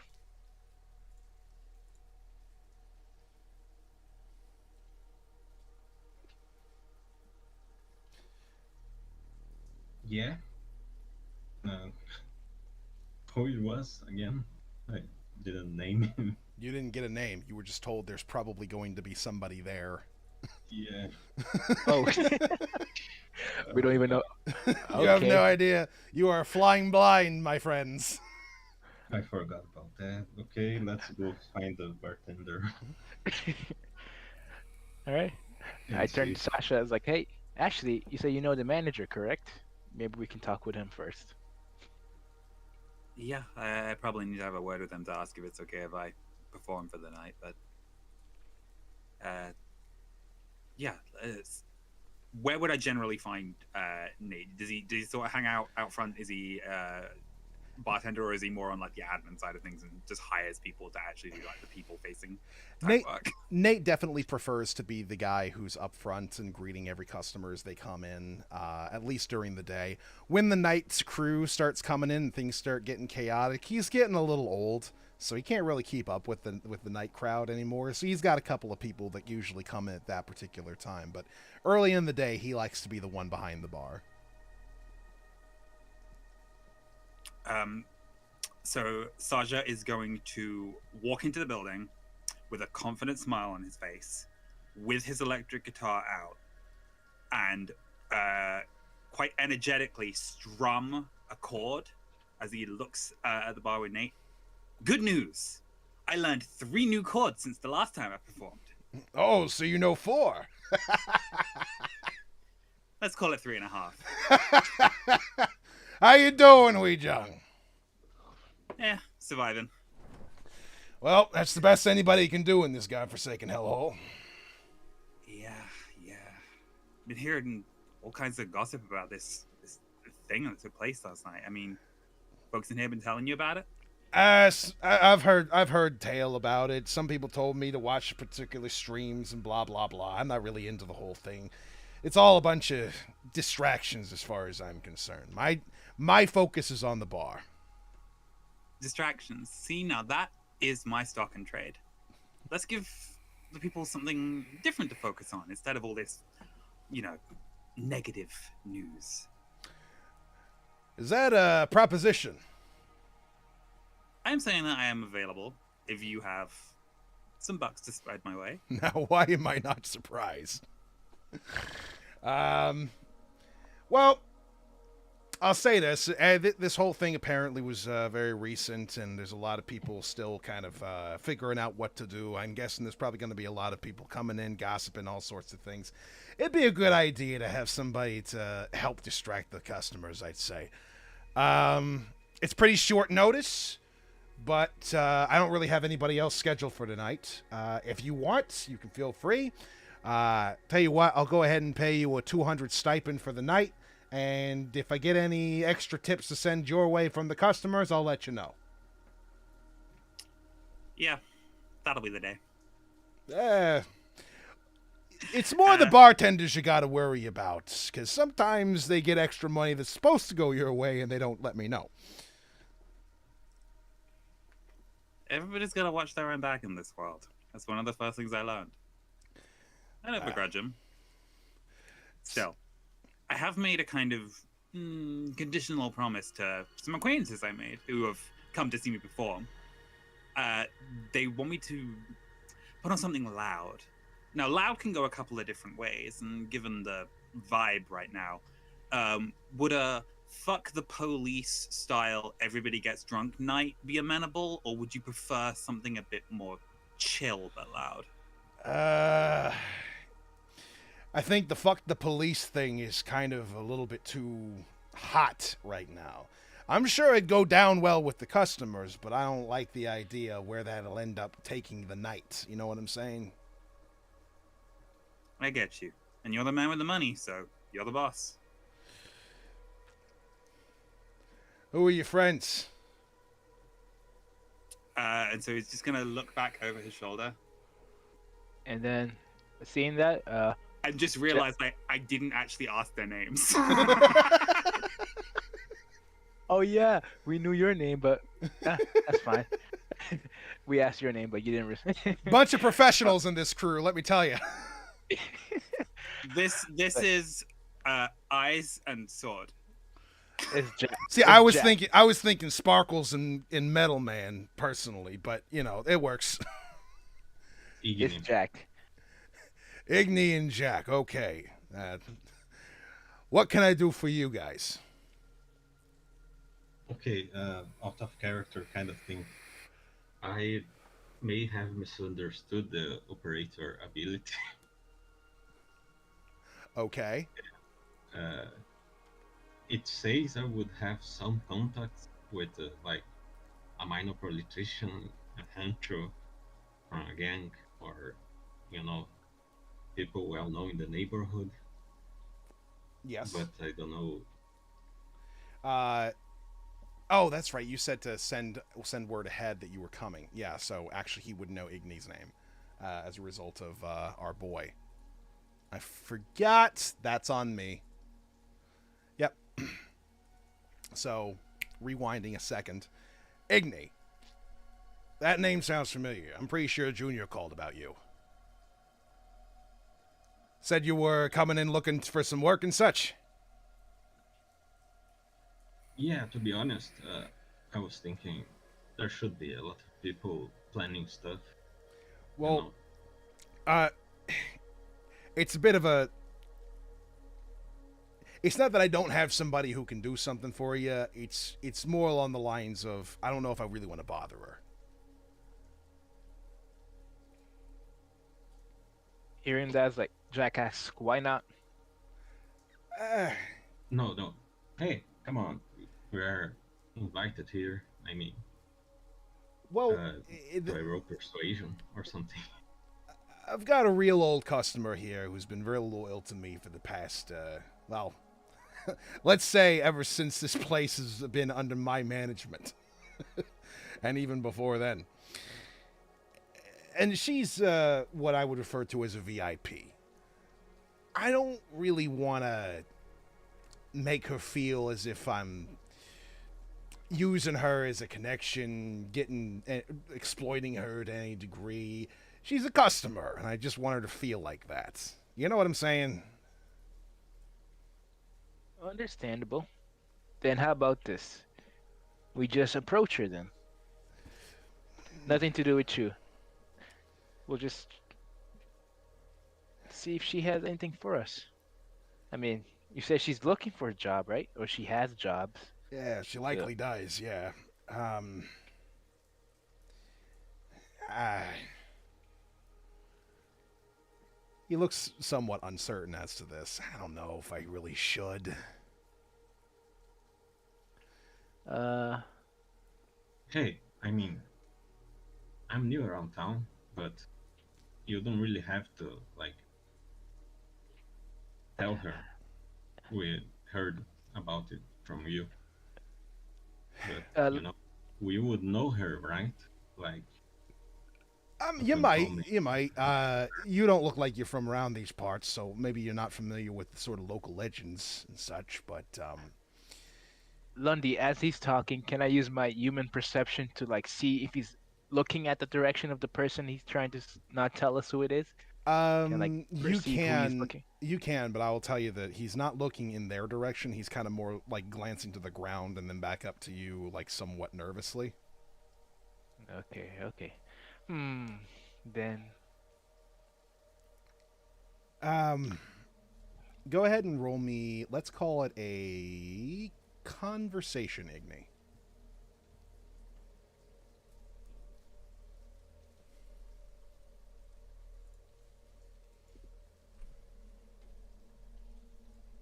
Sorry, I was trying to look for it. Uh, so long as you don't, I don't know, make this awkward for her, then I suppose I can point you in her direction. Yeah, I promise. I She's won't push. she's just here to relax and have a drink. She's not looking for a whole heck of a lot. So you're just some people who noticed her and were wondering and you're curious, that sort of thing. If she brushes you off, please just respect that, okay? Okay, Um, I appreciate it. I'm not sure if you're familiar with who Bess Isis is. Should I wait. be? So, like, I know me, but the character, I mean. Wait. Would your character Wasn't know? Bess Isis. That would be a local expert role. Yeah. that for all of us or just one of us? Igni. Anybody who wants to be curious about it. It's not a terribly difficult role. She's a fairly famous person.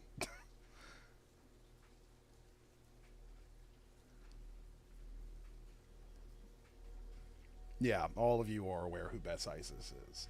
Bess Isis, who used to be a part of the band Samurai back in the early 20s and late 10s, um, has over the past 30 years begun a very successful career with Network 54. She is a highly successful media personality who does investigative journalism all across Night City and has been the cause of many different rather scandalous stories over the years of either the NCPD looking the other way on various corruption charges, or various different corporations engaging in all sorts of nefarious activities. She has long dedicated basically her entire life towards exposing corruption wherever she sees it. And that started off real early in her life when she was playing with old Johnny Silverhand up to and including now.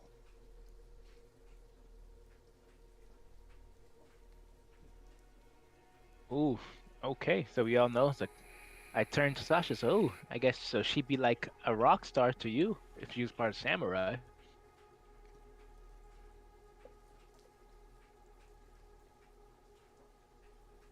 Do you think we should, we should approach her, but you should go talk to her first. Make it seem like we're more just happy to stumbled upon her. You're a fan or whatever.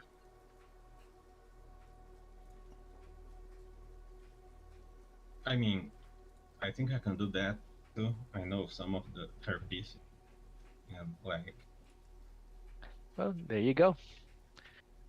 I think she is a good person too. So the worst that could happen is she tells us to fuck off. Well, there you go. And I look to the bartenders, like, could you point her out? He kind of points to a door that is in the back. She's in the VIP room.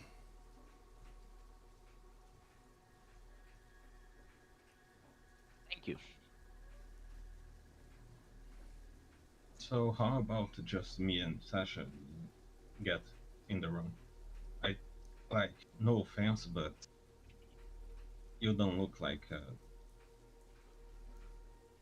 fan or anything. I don't mind. I won't say that's not true, but I'm your bodyguard, sir. If I'm not in the room with you, I'm not doing my job. I can check the room out before I leave if it's a VIP room. As long as there's no danger, I can wait outside the door, but I gotta walk in with you first, though. I appreciate the professionalism, but I think if anything happens, you're gonna hear the gunfire. Yeah, if anything happens, I shouldn't be hearing the gunfire. You could be dead by that first shot. How about this? I'll open the door for you. You guys walk in, and I'll do a quick scan of the room. If everything looks good, I'll wait outside, okay? Sure. All right. Okay. You head over to the VIP door, and Jack will do a quick scan, both around the door and inside, to make sure that there's no particular threats. Jack, when you do open the door, you do get a glimpse of Miss Isis, who, in spite of the fact that she has been around for, well, a good long while at this point, for the better part of a century, while she does look like she's older at this point, it's clear that she's had a lot of work done to keep herself looking at least as young as she can. She has grayed hair at this particular point, and, well, a very distinctive cyber eye, which is outfitted with all sorts of various different attachments that allow her to essentially use it as her own camera. for when she's doing various different works. She still dresses in denim vests and very plain T-shirts with a sort of like a burn the system logo on the front of it. And she glances in your direction when you enter in and kind of looks somewhat confused as to why someone is opening the door and looking around the area. If you're here to assassinate me, make it quick. No. I'm not here for assassination. I'm just checking the room for my client, and you know, I do the quick check, and then, like, I'm holding the door open. I do a quick check around the room, and I turn back for Igni and Sasha to come through. Damn. Still haven't pissed him off enough, huh? Sucks. Come on, Jack. No worries.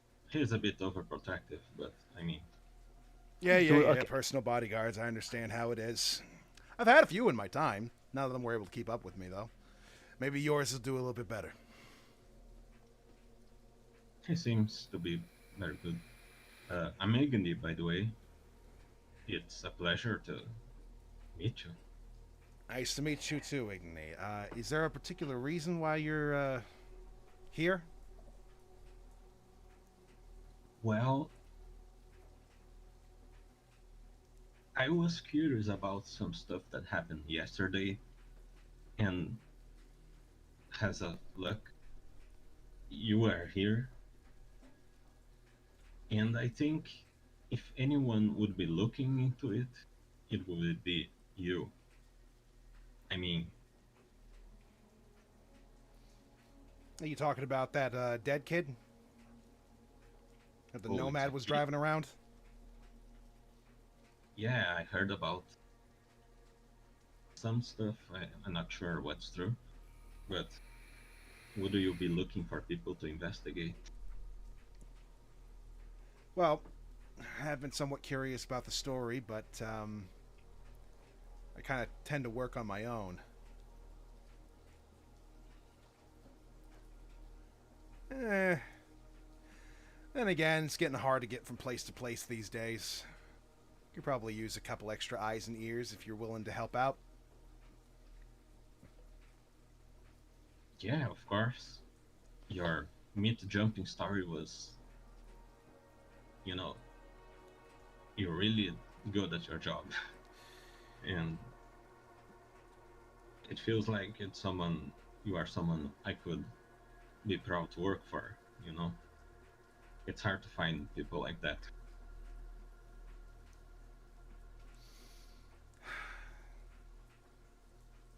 I've gotten a little bit of information, but I'm going to need something a lot more, I don't know, concrete if I'm going to be doing anything moving forward.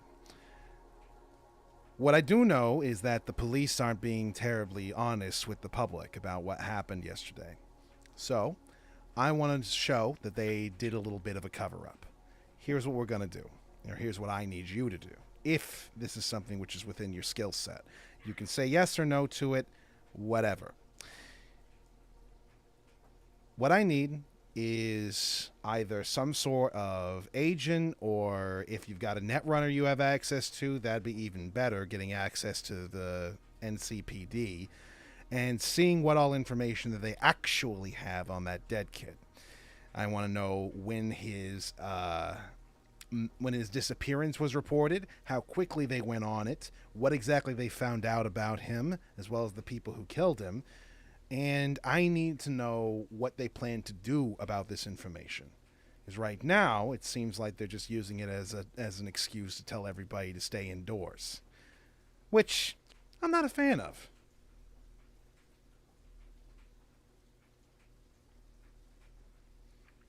That's something you can do? Yeah, for sure. I already have some people, and a netrunner. It's something I can find. So, would you be hiring per person kind of deal? It's always Or per you person. Can't really trust anybody to divvy out the various different goods effectively. How many people are going to be a part of your crew? It's would be 4 when we find a netrunner. Okay. 4. So that'll be 500 each then. I'll need each individual person's contact information to be able to send them their share of the money. Sure, I'm gonna send you mine, and I can give the other ones to you when I find the netrunner. All right, sounds good. She types a couple of things into her agent before sliding it over to you. Go ahead and connect to mine. You can get my contact information. Please don't abuse it. I won't. Think. Can also connect the engine. Okay. Great. Tell you what. How about I just kick back and relax here for a bit while you guys take care of the wet work, so to speak. And I'll wait and see how you report back. Yeah, no problem. Thanks again. I'll be going. And you can, we'll leave. Yeah. All right. I open the door to let them out, give a quick nod to Bess, and then walk out the door. Sarge is just gonna nod a little bit. Thank you for agreeing to let us work for you. I know of your reputation. I can't help but think that if Park Nuna had been a bit more like you, then maybe my life wouldn't have gone the way that it did. Hey, kid. I'm nothing special. That's something you end up having to learn about the city, about the world. You and I are more or less on even fields. I've just had more time to play. That's the only real difference. I'm sure you have a lot of fight left in you. You look like you've been through the ringer a little bit, but you've still got plenty of years. Just know that there is no being like me or being like you. We're each individuals. It's not anything special. And don't look up to me.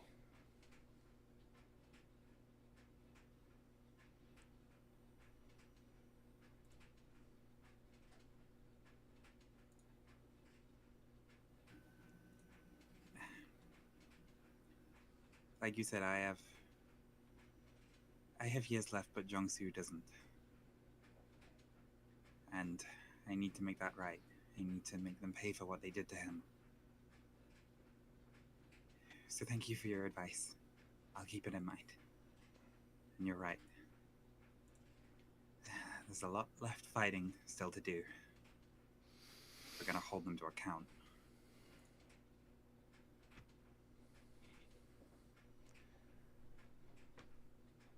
And you guys take your leave. At the very least, even if you guys end up turning up with nothing this evening, Huijong has a deal with the bar, at the very least, to have a nice little show. Maybe you'll be able to do that later on in the evening. In the meantime, Francis, you have taken the bus to the closest cop diner that you can find to see if you can't find somebody who is either high-ranking or somebody who will be able to get you to somebody who's high-ranking. One of the two. That's the idea, anyway. So the bus trip has been long and somewhat bothersome and very smelly. You have been on this bus, and as it takes stop after stop after stop on all sorts of different streets, various peoples of all manner of socioeconomic instability have made their way both on and off of this bus. You've seen homeless women coming on with bags filled with not just groceries, but also whatever it is that they can fit in whatever they have. You've seen obnoxious people in the midst of performing some sort of freestyle rap in the middle of the bus, attempting to get some sort of attention on themselves. You've seen some people who are filming themselves in this place, acting as if they're very important and that people actually care about what their lives are like, to probably a whole total of 2 people, and both of those people being their parents. You have seen a lot of people come in and off of this bus before eventually you finally come to your stop near the diner in question. Alright. Well, I leave the bus and I approach the diner, and before I enter, I want to ask out of character. Or actually, first of all, can we take a break so I can go to the bathroom? 5 minutes. Sure, we can take a quick break. Thank you so much. I'm gonna grab something to drink myself. Yeah. Yeah, I'm gonna grab something. Yep.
Hello.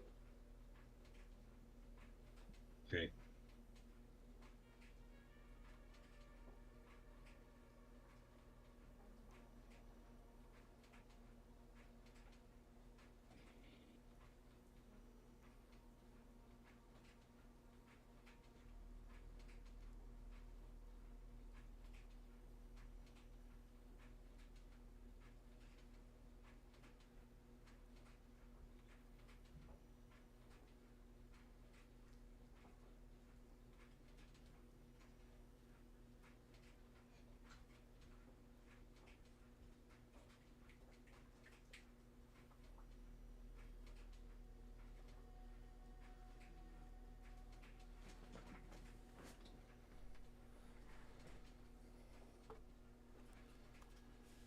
All right, I'm back. How's everybody else? Yeah. Yeah, I'm here. I'm here as well. Awesome. All Okay, right. I want to ask about my cyber audio suite and my amplified hearing and Mhm. my audio recorder. Um, can I like listen inside the diner with my amplified hearing if I'm outside? That does provide the opportunity to do so. Okay. Could they have like some cyberware that would detect me listening in to their like conversations, their like physical conversations? Not real time. If they wanted to investigate a particular point in time in which a particular officer was like on duty and doing something and see if there was somebody who was looking in on them, they could essentially go back in time of that particular officer's sort of like internal recording and then figure that out.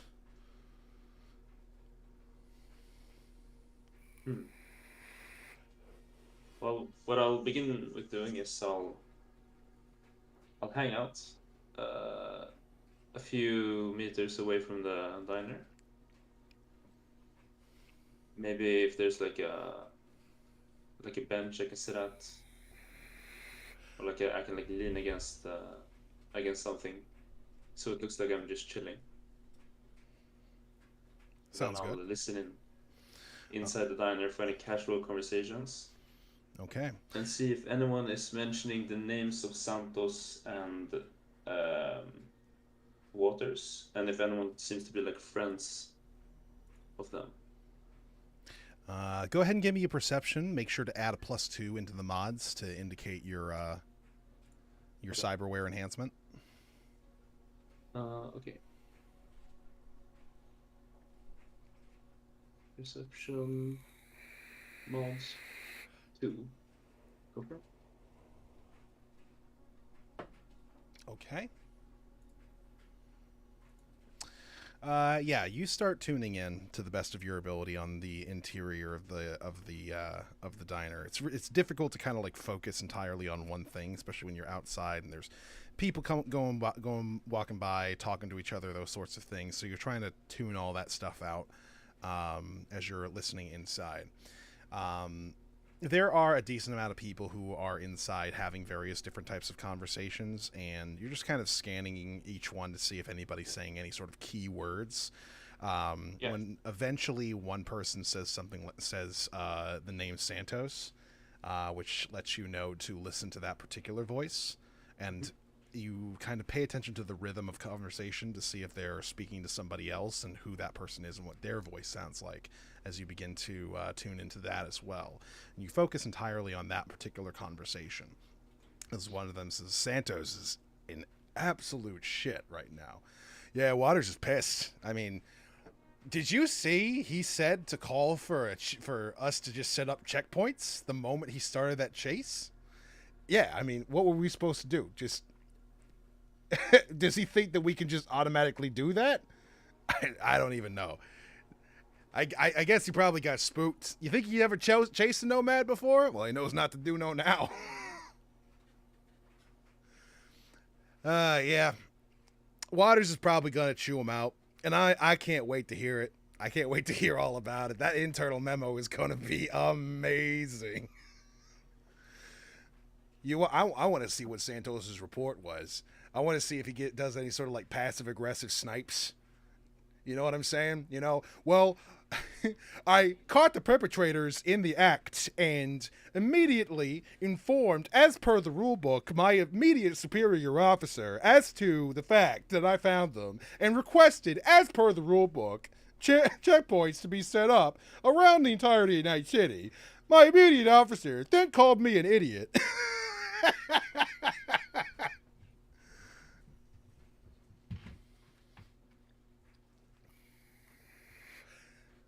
Conversation keeps going in that particular vibe for a little while. It seems that Officer Santos is being made fun of by his coworkers. Yeah. Yeah. Well. Okay.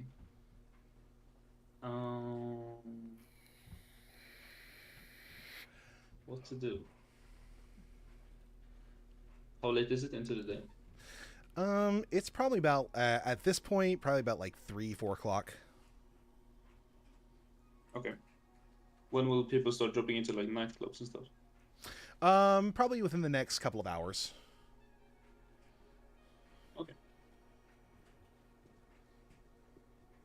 Uh,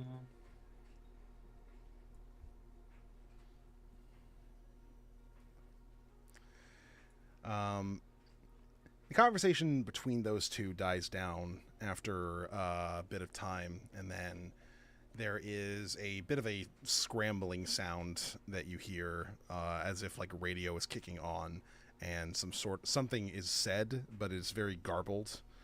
Even via your sort of hearing, it's difficult to hear what's being said. It's kind of like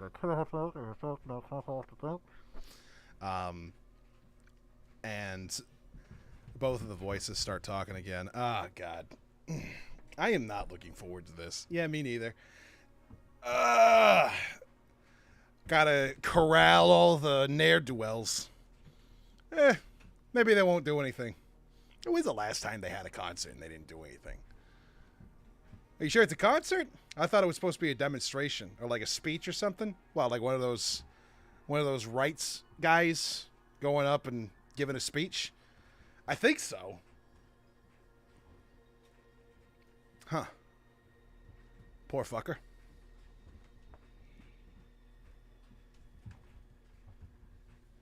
Do I get the name of a performer? You did not.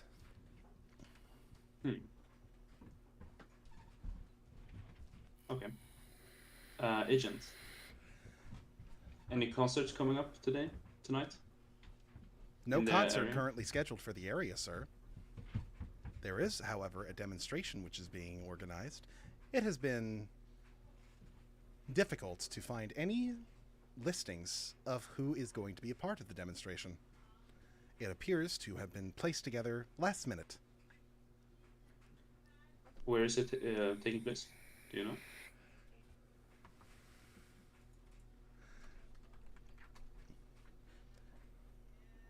Searching. Northwestern Arroyo.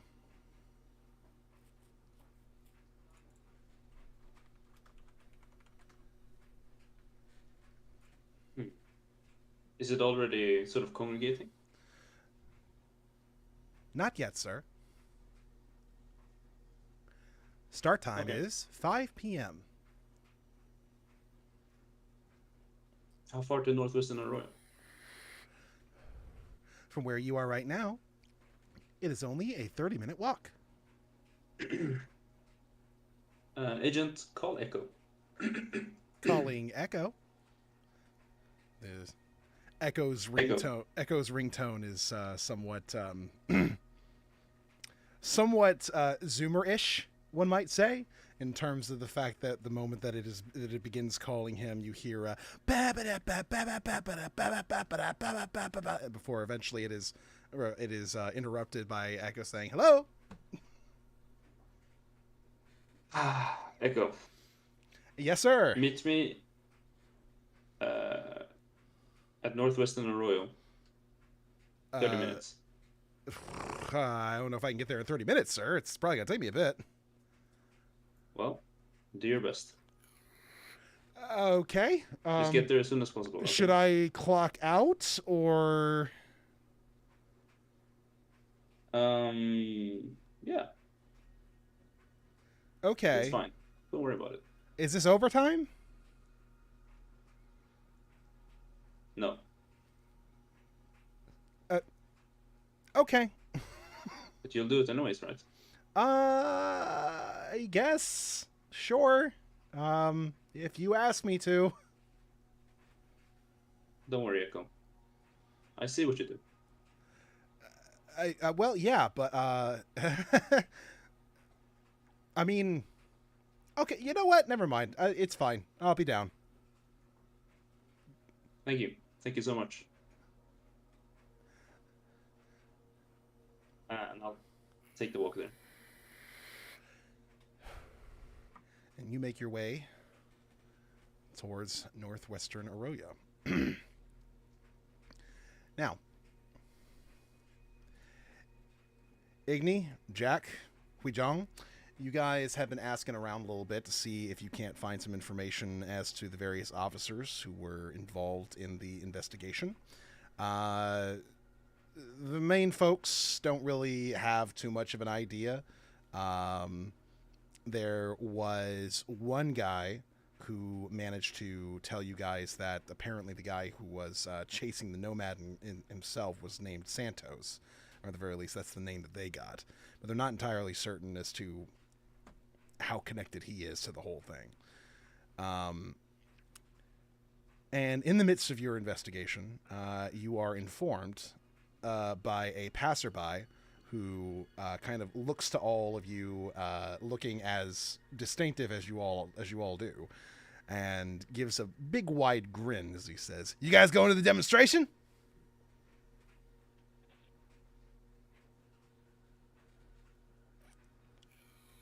Hey, it's about what happened yesterday, right? Yeah.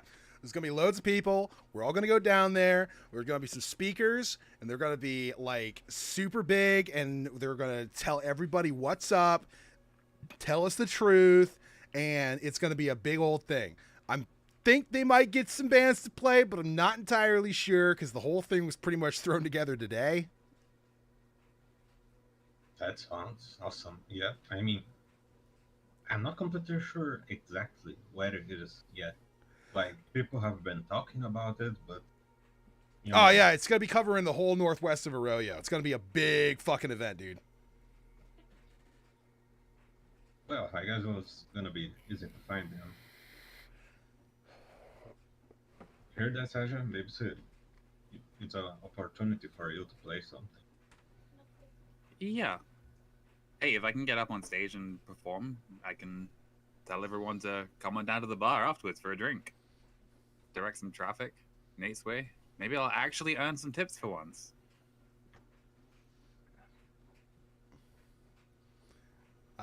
Wait, you do music?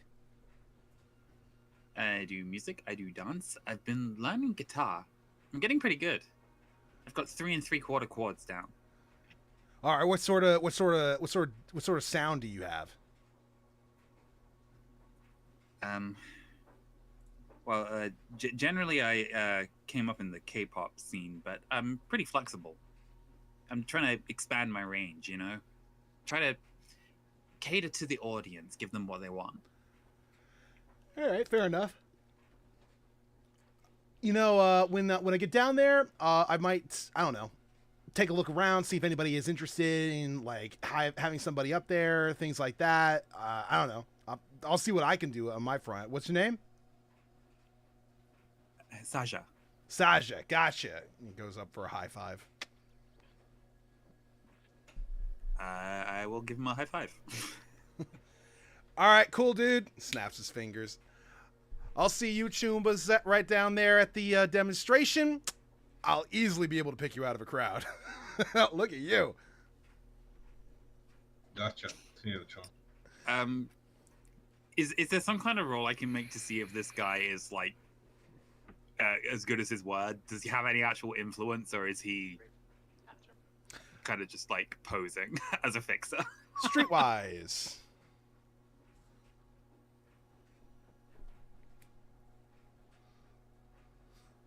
Streetwise would be the role.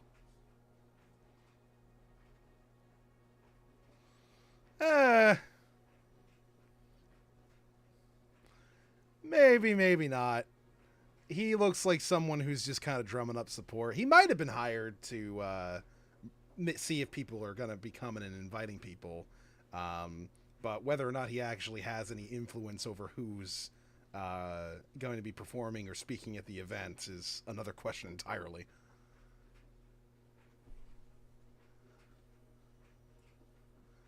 It might be the type of situation where like some big shot found this guy and said, "Hey, do me a favor.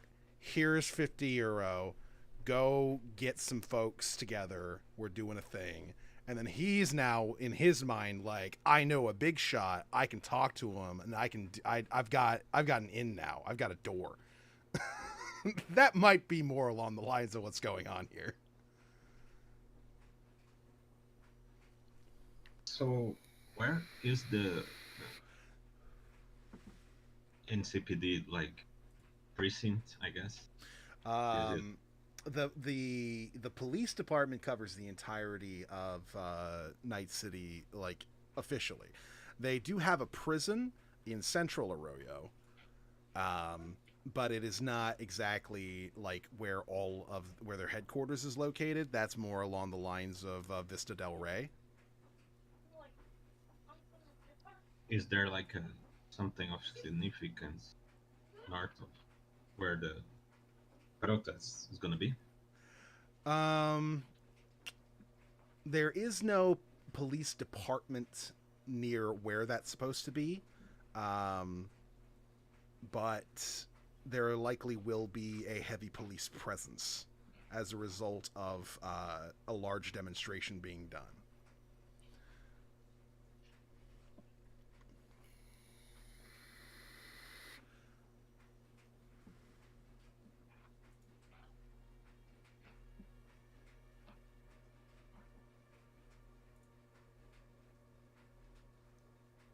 Got it.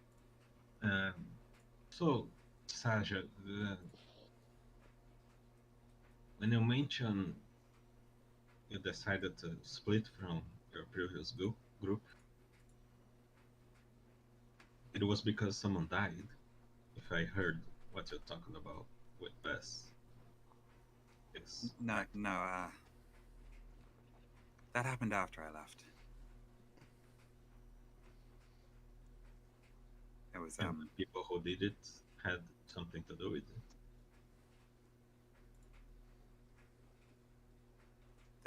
their word is no. Their word is that it was an accidental overdose. I know more. I know better. But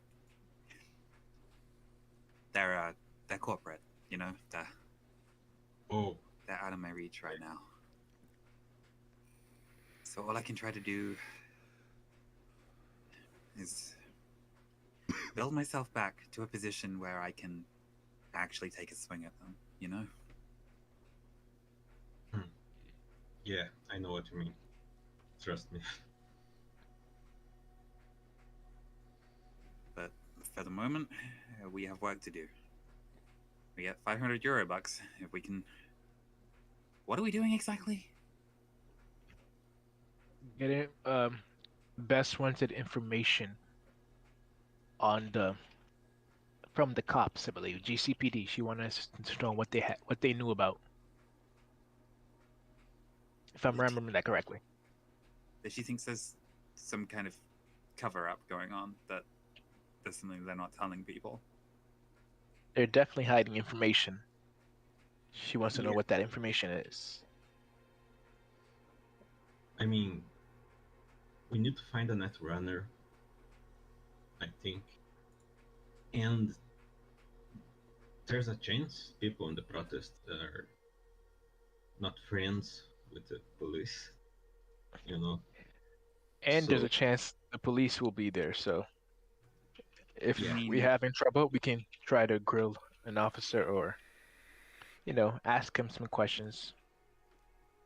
I'm not the most tech savvy guy, but I know how to run my own shit. But I can pretend I'm having difficulty if I'm going to set up to perform, that my computer's not doing what I want it to. Make a show and see if we can lure in somebody that's going to come fix the problem. Anybody that knows tech will hopefully know the net as well. yeah. My plan was to find people there that, you know, could agree with our distaste of the status quo and, you know, be trustworthy enough to help us.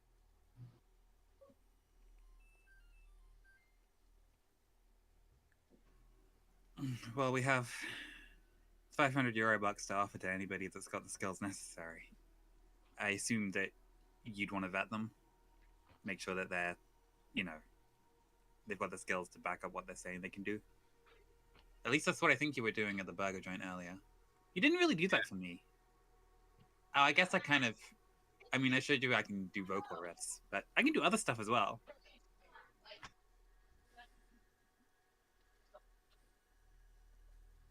But getting into the net would be too much for your skills. So if we can't go the route of finding a netrunner, I think the other thing she said was getting an agent from I guess one of the cops that would be in the loop, a lawman that's important. If there's going to be some down there manning the event, then like if we can identify a target, do you know how to pickpockets or run a con job? I mean, I'm not set up to do that, but I can run distraction. Yeah, pickpocket are not my strong suit either, so I can help with that. If things get dicey, I can help with that, but hopefully we don't need to worry about that. Yeah, not my thing exactly. Not a strong ability to have, but Okay, I was so thinking about, we look for well, somebody who's good with the tech, and if we can't find that, we find somebody that can help us obtain an agent. yeah, just borrow it for a while.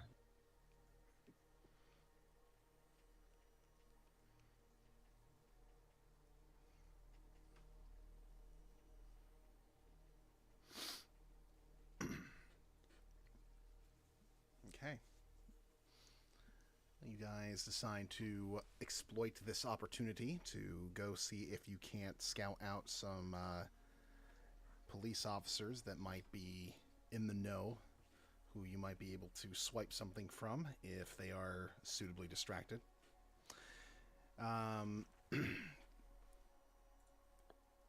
Well, you guys are now guaranteed to be attending. Francis, Echo is about a half hour late, keeping you waiting.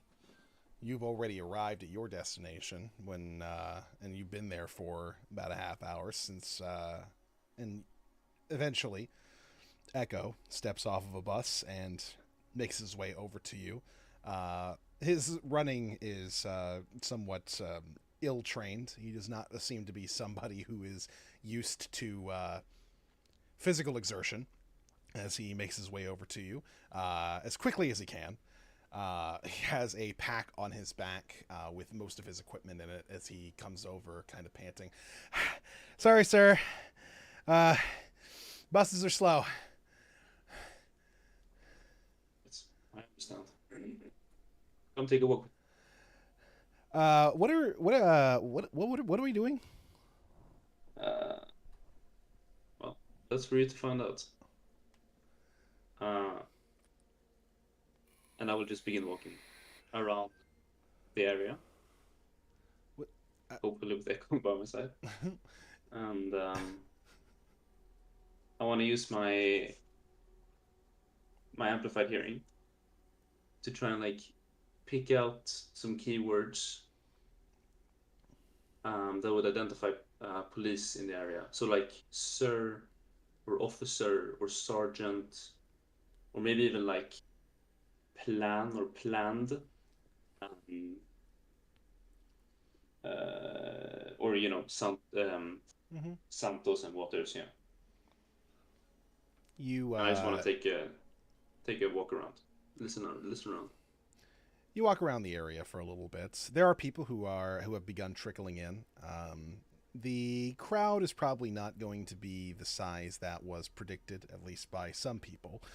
But it's clear that there is a sizable presence of people who are just looking to do something tonight, whatever that might be. Perhaps because they have nothing better to do, or perhaps because they're actually angry. The large group of people who are arriving do all appear to be the normal people that you would see around this particular sub-district.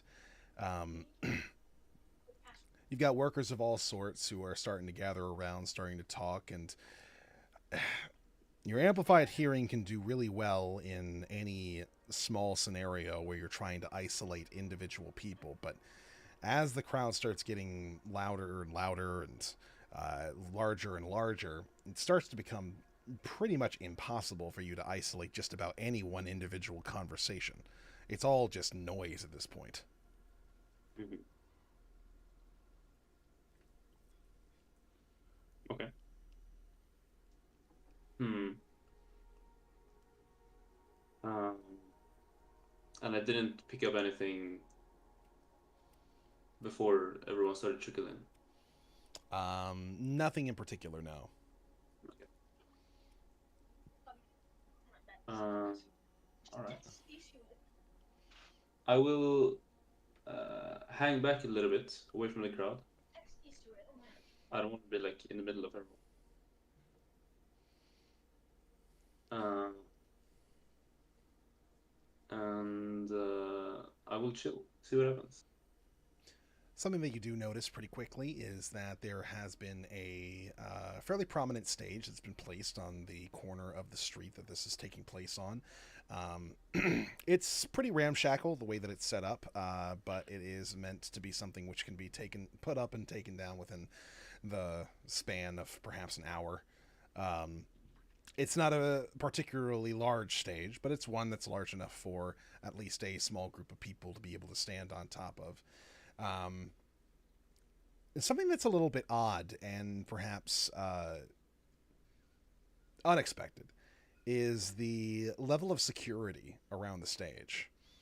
There are solos here who are very well armed, who are also dressed in what appears to be the sort of the leathers that one would expect from those who are engaged in sort of undercover work. Many of them seem to have those built-in mirror shades that allow them to kind of hide whatever it is that their cyber eyes are doing, whether that be scanning a crowd or zooming in on any one individual person, whatever color it is. Any identifying markers are heavily obscured by them. Outside of that, each one of these guys is clearly fairly well armed, at the very least with an assault rifle slapped around their backs. And they look like they're on the lookout for something. So these are not. The security for this event does not appear to be the police. It appears to be independently hired help. Um, and they also appear to be of the upper echelons of that sort of help as well. Um, the crowd starts getting very numerous at this point. And it's also at this point that Igni, Saja, and Jack, you guys will also be arriving in the area. As you see that basically half the block now is just like packed with a bunch of people kind of like surrounding this stage, wondering what's going to be happening. Um, it's definitely fixing to be an event.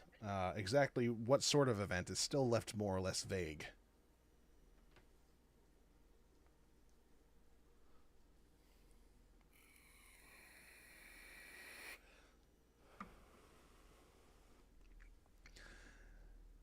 As all of you are kind of entering into the area and getting a read on the situation, you note that probably a good block or two away from the event, some of the NCPD have started to set up a perimeter around where everybody is gathering.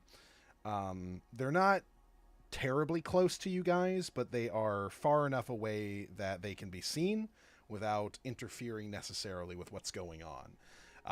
There are a number of them that are now dressed in what appears to be SWAT gear, just in case. And they are kind of creating these like checkpoints around the gathering space.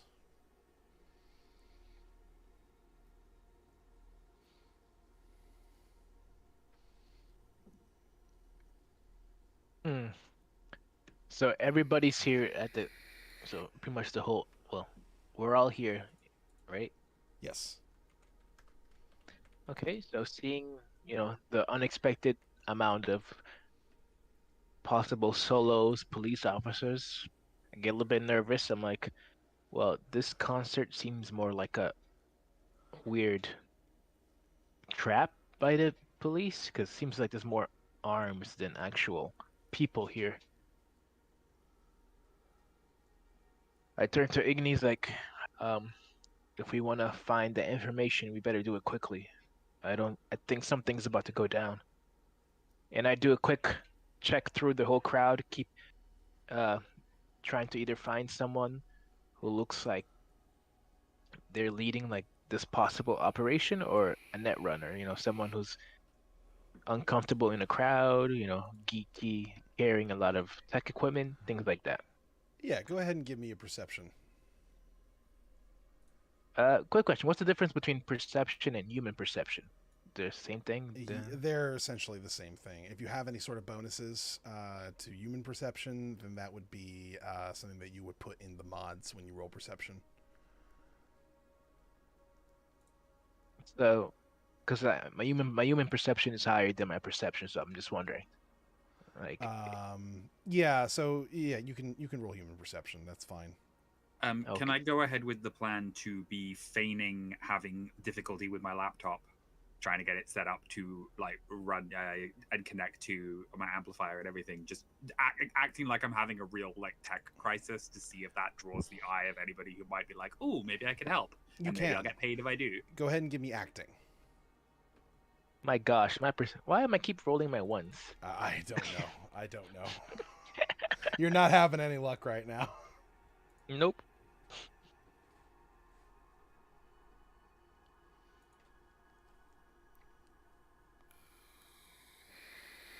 All right.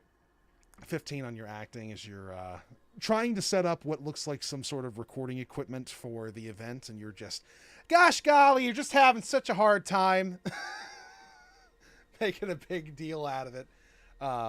Look, I have 3 intelligence. It is not hard to act like a himbo.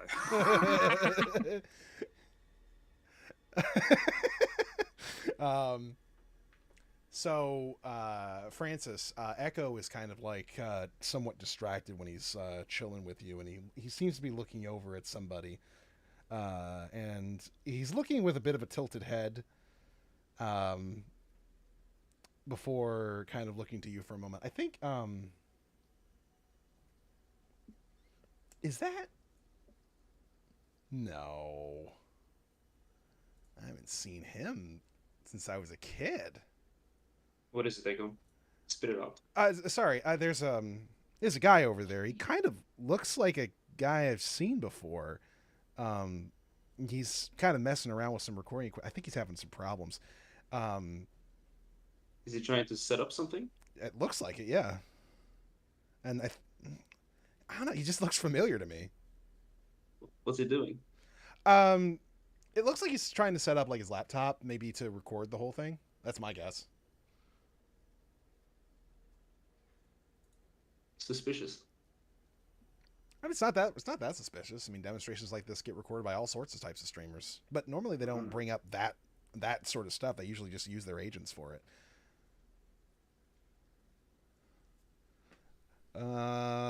If we're kind of just chilling for a moment, I can go help him out. I'll go with you.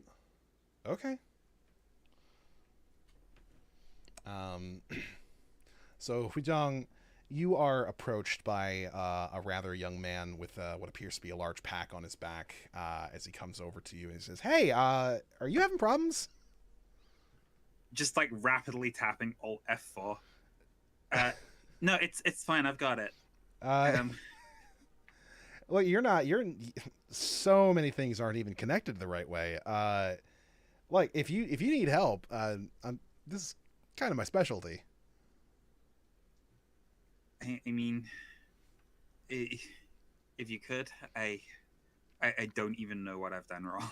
It's not a problem. I mean, a lot of the connection stuff is pretty, I don't know, antiquated at this particular point. Most people just use their agents for recording software, but the problem is when you're actually connected to an actual like high-powered machine, like a laptop, which is still high-powered relative to an agent.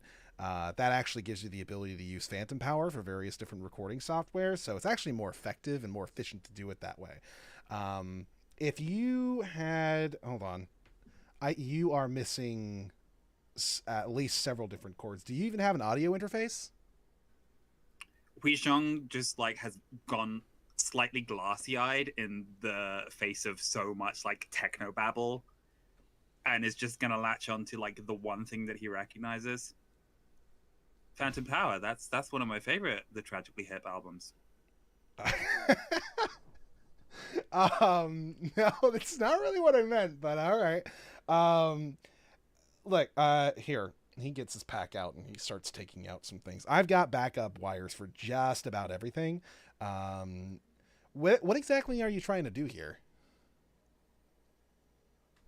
I'm something of a performer. It's like there's a crowd gathered, and we're interested in protesting. I think we're protesting. Are we protesting? What's a demonstration? So probably. Would I And recognize so Sergeant?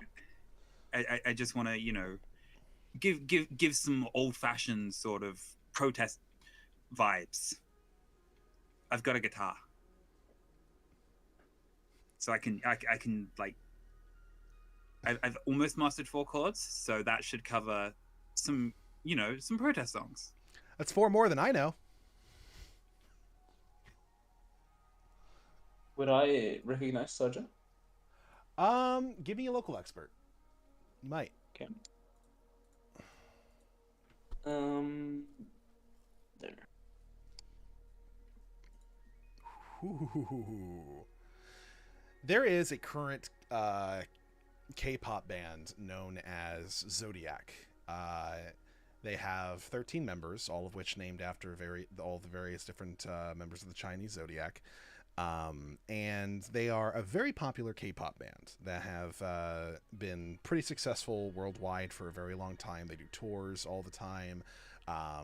It's an all-boy band that definitely markets itself as a kind of parasocial relationship with its audience. They are just as much of a band as they are a reality show in the way in which they're meant to be followed. Many people follow them, even like abandoning any and all aspirations towards a career for a hope to like just even be their friends, let alone just being close to them or anything like that. They're very popular, and they've been popular for a very long time, but over time, their membership has shifted here and there. Now, they do their best to make sure that nobody notices as they get rid of various different members who are, like, not performing up to par, or not doing what they're saying, or getting too old, or anything along those lines. But a keen eye can recognize a previous member of this particular band. And this one, you're pretty sure, was one of those members. Oh my god. You wouldn't have to be a member of Zodiac? Are you Sergeant? And I look at Sergeant. Well, right on one account. Saja, I'm Sorry. I'm not with Zodiac anymore. That's where I remember you from. I remember I must have been like 15 at the time, but I swear I remember seeing you. Oh my god. No way. Yeah. Like I said, not with the group anymore, doing more of a solo thing. It's Saja. It's lion in Korean. Oh, well, that's super cool too. I mean, always breaking out on your own. That's always respectable. Weren't you in a relationship with oh god, what was his name? Would I know the name? Jungsu. Jungsu, right. How's he doing? You know, and like the sort of deliberate himbo act cracks because he's genuinely actually like getting emotional. Sorry, I can't. just gonna like just turn. Oh, I'm and sorry. Walk off into a and just needs a moment alone as he tries to like get control of himself. I think I did a wrong thing. I am It's so alright. oh goodness. Echo. It's fine. Just take a step back, okay? Yes, let's give him some time. I guess it's a heavy topic for him. Who the fuck are you? Are you like his manager or something? No. I point to Igni. This one's bodyguard. We're working. We've been. We're working together with him. Hey, on I'm what? leaving it. Oh. I'm like. Then I just realized Saja did not get it. did not get. We did not get into talking about the whole net. We need a net runner, and it seems like we found one, but we got off track. But yeah. Saja's working with us to do some work. Would Well, you we guys heard be? about the whole thing happening, and it Yeah. was a great opportunity. So, Vlad, uh, you seem to know your stuff, so you could help him with setting up. Yeah. I mean, if he needs a moment, then I can set up with him, kind of going and collecting himself. From his gear, can I see like if he has a deck and that kind of stuff? Yeah, he has a bag filled with all sorts of all sorts of net running equipment. And Francis is wearing like regular clothes, right? Like, if I can spot it, probably won't matter. Yeah. His clothes in this particular scenario would probably be very generic chic. He's probably actually got like a hoodie and maybe like some regular jeans and shoes. Honestly, he's not looking all that special. Yeah. Well, So sorry, what were you gonna say? you are here for the manifestation, right? Well, more here because I he kind of looks to this other fellow who's been with him this entire time. My brother Friend? told me that we should come out here and see what's going on. Are you his brother? We just call each other brothers. Yeah, like Chumba, brother, same thing. So I face whoever's talking, Igni, without knowing his name. Yeah, I'm here for the demonstration. You too? I'm Frank, by the way. Igni. Nice to meet you. Yeah. So you heard what happened? Kind of. Crazy, huh? Yeah, you hear about a lot of things. It's hard to tell what's actually happening. Are you with a performer? Well, the plan was to check what was going to happen actually, because Oh, really? who knows, maybe there's people here that actually was around to see, place. And Oh, the really? chase. I mean, I don't really know. I'm just curious, and As you guys are in the midst of talking, there is a tap of a microphone up in front of the of the event, as there appears to be a fellow dressed in what appears to be kind of like a man who looks like he works in construction, with a kind of like a white beater top and like a jacket tied around his waist as he's tapping the microphone. Excuse me, testing 1 2 3. Can everybody hear me? And the crowd gives a in response. I didn't hear y'all. Can anybody hear me? Yeah. Good. All right. We're about to start. We got some opening remarks from our union leader over here at the warehouse. He'd like to say some things about what we've all been experiencing as of recent. If you all wouldn't mind shutting the fuck up for a second and letting him talk, that'd be well appreciated.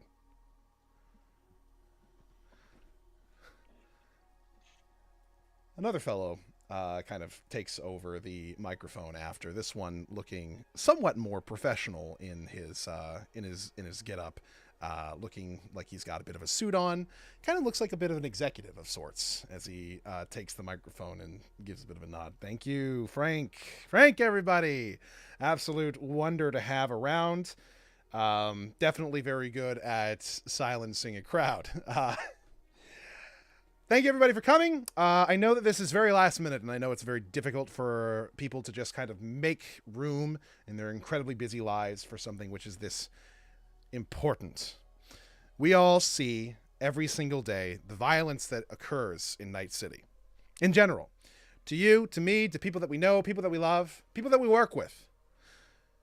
We see this violence happening all the time, be it gangs, scavengers, even the police. As he mentions the police, some people go, yeah, the police are one of the worst gangs that we have in this city. They work for themselves and their own interests, and they don't care about you and me. They don't care about the workers. They don't care about the everyday people, because the people who really line their pockets are those in the council. Yeah! We all know that the council is responsible for funding and directing these people. And the council is in the pocket of who? The corporations. That's correct, the corporations. Be it Arasaka, be it Mitsubishi, be it Neonet, anybody. It's all the same thing. Every single one of them looks at all of us like ants to be exploited at their behest. Now, I would recommend something. I would recommend that perhaps all of us should look at the police as antiquated, as no longer necessary. We all are armed. Every single one of us has a pistol, at the very least. If you're not walking around armed, you're walking around dead. That's the life of Night City. So we can handle our own shit. We can handle things without the police. So maybe we should tell the council that we don't need a private military force enforcing our lives and trying to protect. And as soon as he says protect, a gunshot rings out and he stops talking and falls to the ground. As soon as the gunshot, as soon as I hear the sound, I do a quick try to find where the shot came from right away. Give me a perception. All right. Your best perception. I think this one would just be perception, because I feel like human perception is more like reading people, and then perception is for anything else, I would say. Yeah, I would say so. Yeah, that's fair enough. Ooh. Ooh. You look up. You heard the gunshot. You calculated where it came from. It came from behind you, came from upwards. You look up at what appears to be some sort of apartment complex. It goes up pretty high, and you still see, for a moment, a bit of smoke from a rifle as the rifle removes itself from the 7th floor in one of the apartments. As soon as I see that, I make sure I tell everyone around me, Igni, and is Sasha back with us, or he's still off? I believe Saja is probably still off on his own. If I can just sort of take a little moment. So having moved away as he got sort of emotionally overwhelmed, once again going sort of a cinematic approach, having like a flashback, almost like sepia toned, um, footage of him when he's fairly young. This is right when Zodiac were sort of launching, right as he'd like clawed his way up through the K-pop system to actually like earn a place within one of these groups, at a corporate sponsored event for a fast food chain that were marketing a series of like kids toys to go with their kids meals. 12 in the lineup, each of them a little animal representation of the Chinese zodiac, for which each member of the group is named. There's then footage of a sort of slightly more private, sort of live streamed type, like catch up with the group as they're just hanging around at home, you know. And Jongsu and Huizhong are sat on a sort of lounger outside, sort of high-rise apartment looking over Seoul at night. And they've got their two little toys, the ones that they got. Huizhong's is a rabbit, and Jongsu's is a monkey. And the pair of them end up swapping their toys around. It's like a little moment of intimacy.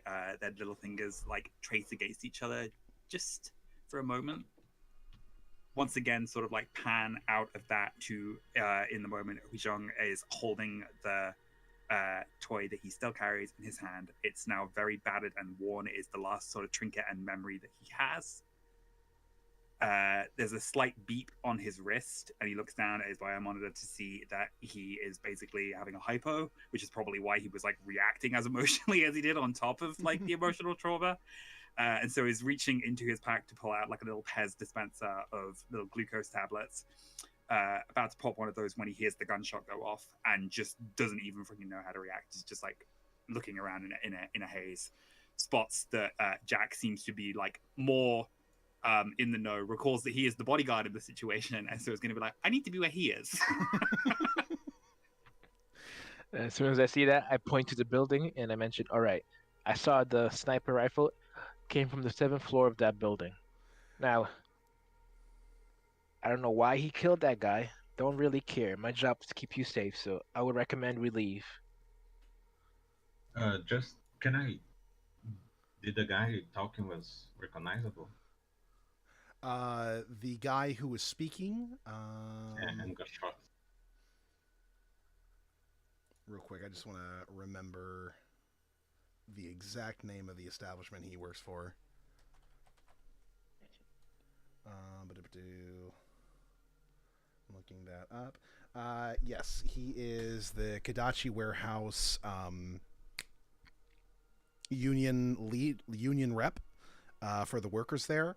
And I believe his name is Jack Carlo.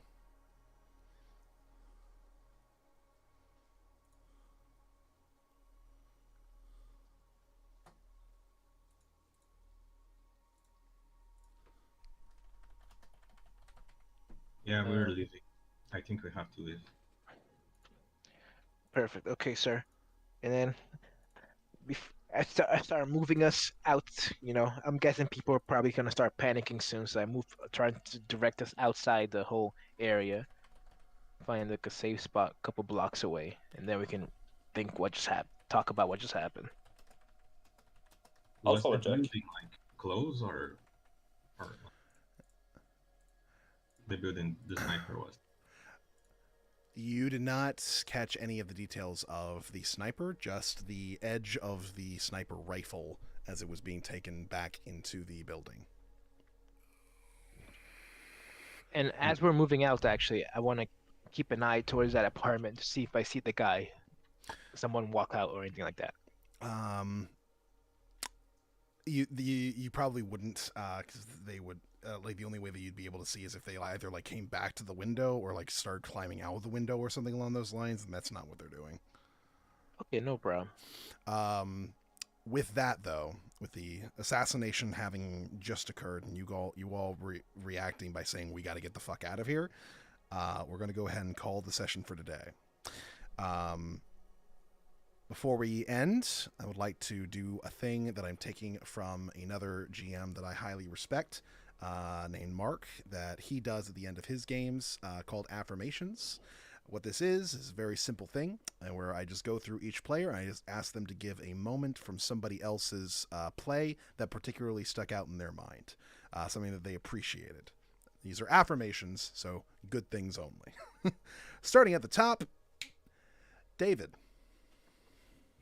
I love the relationship between Francis and Echo. The way that it was described as like, I found this kid when he's young. He has the potential to be excellent, but I'm getting him so that he'll be loyal to me and he'll do what I say. And then that came out where it was like, right, I need you to come down here immediately. It's like, am I getting paid overtime? Of course you're not. Yeah.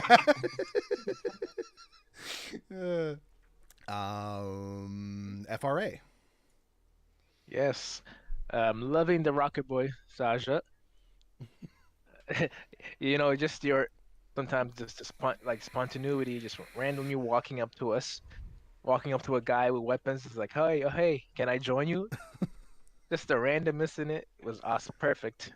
Gotta take advantage of that stuff. And honestly, I gotta say that I love the fact that David took the whole, like, you described scenes in the same way that you would a movie and just kind of fucking ran with it.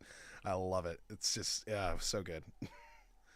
Well, that's what I like about Cyberpunk is that you can go for more of that cinematic style approach because it's like you just want to be a cool badass motherfucker. you have more control over like the narrative in general. Like a lot of the smaller details, like what food you eat and your sort of background and all these sorts of things are basically entirely under your control. So you can just come up with whatever fucking crazy shit. That's the fun bit. Grass, anything for you? Yeah, when David gave backstory snippets of his character, that really reminded me to like work harder, Mike. He's inspiring you to work a little bit Yeah, harder on yourself. I yeah. like that. That's good. David is who I aspire to be in roleplay. I'll tell you that much. And Monday, anything for you? I think Jack's not sure if it's protective, like it's a job, or if it's like just his personality. But it was interesting to like contrast the openness from Java and his like, no, we're doing a business, do this, do that. Jack very much right now feels like the foil to Saja at the moment, and I like it. I like that dynamic. I also loved the sort of banter back and forth of, well, we're going into the VIP room to meet this important person, so maybe you should wait out here. And it's like, no, I'm your bodyguard. I can't be your bodyguard if I'm not in the room. I have to at the very Yeah. least scout the place. Don't tell me how to do my job, and I won't tell you how to talk to people or whatever the hell it is you do. Exactly. Like if you die, I don't get my money. So it's a job. All right. Well, that was the first session. I hope everybody enjoyed themselves and such. I certainly had a good time. So that was the first team of Cyberpunk, or Team 1, as it were. We will be playing this particular game on Sunday late afternoons, evenings. So about 4 p.m. is the usual start time for this particular game, in case you want to follow the adventures of these particular individuals. Why was the union leader shot? What role did the police have to play in this? What is this cover-up they're doing? Many mysteries abound, and even more await. And I will be back tomorrow with another Cyberpunk game for the afternoon at 2 p.m. EST. That other group is actually responsible for one of the main incendiary events that happened in terms of the executive's son being killed. So I am having both of these happening more or less simultaneously in terms of timelines. Ooh, that'd be awesome. So everything that each team does will be a thing that will come up for the other team. Or at least that's the goal. So stay safe, everybody. Don't die.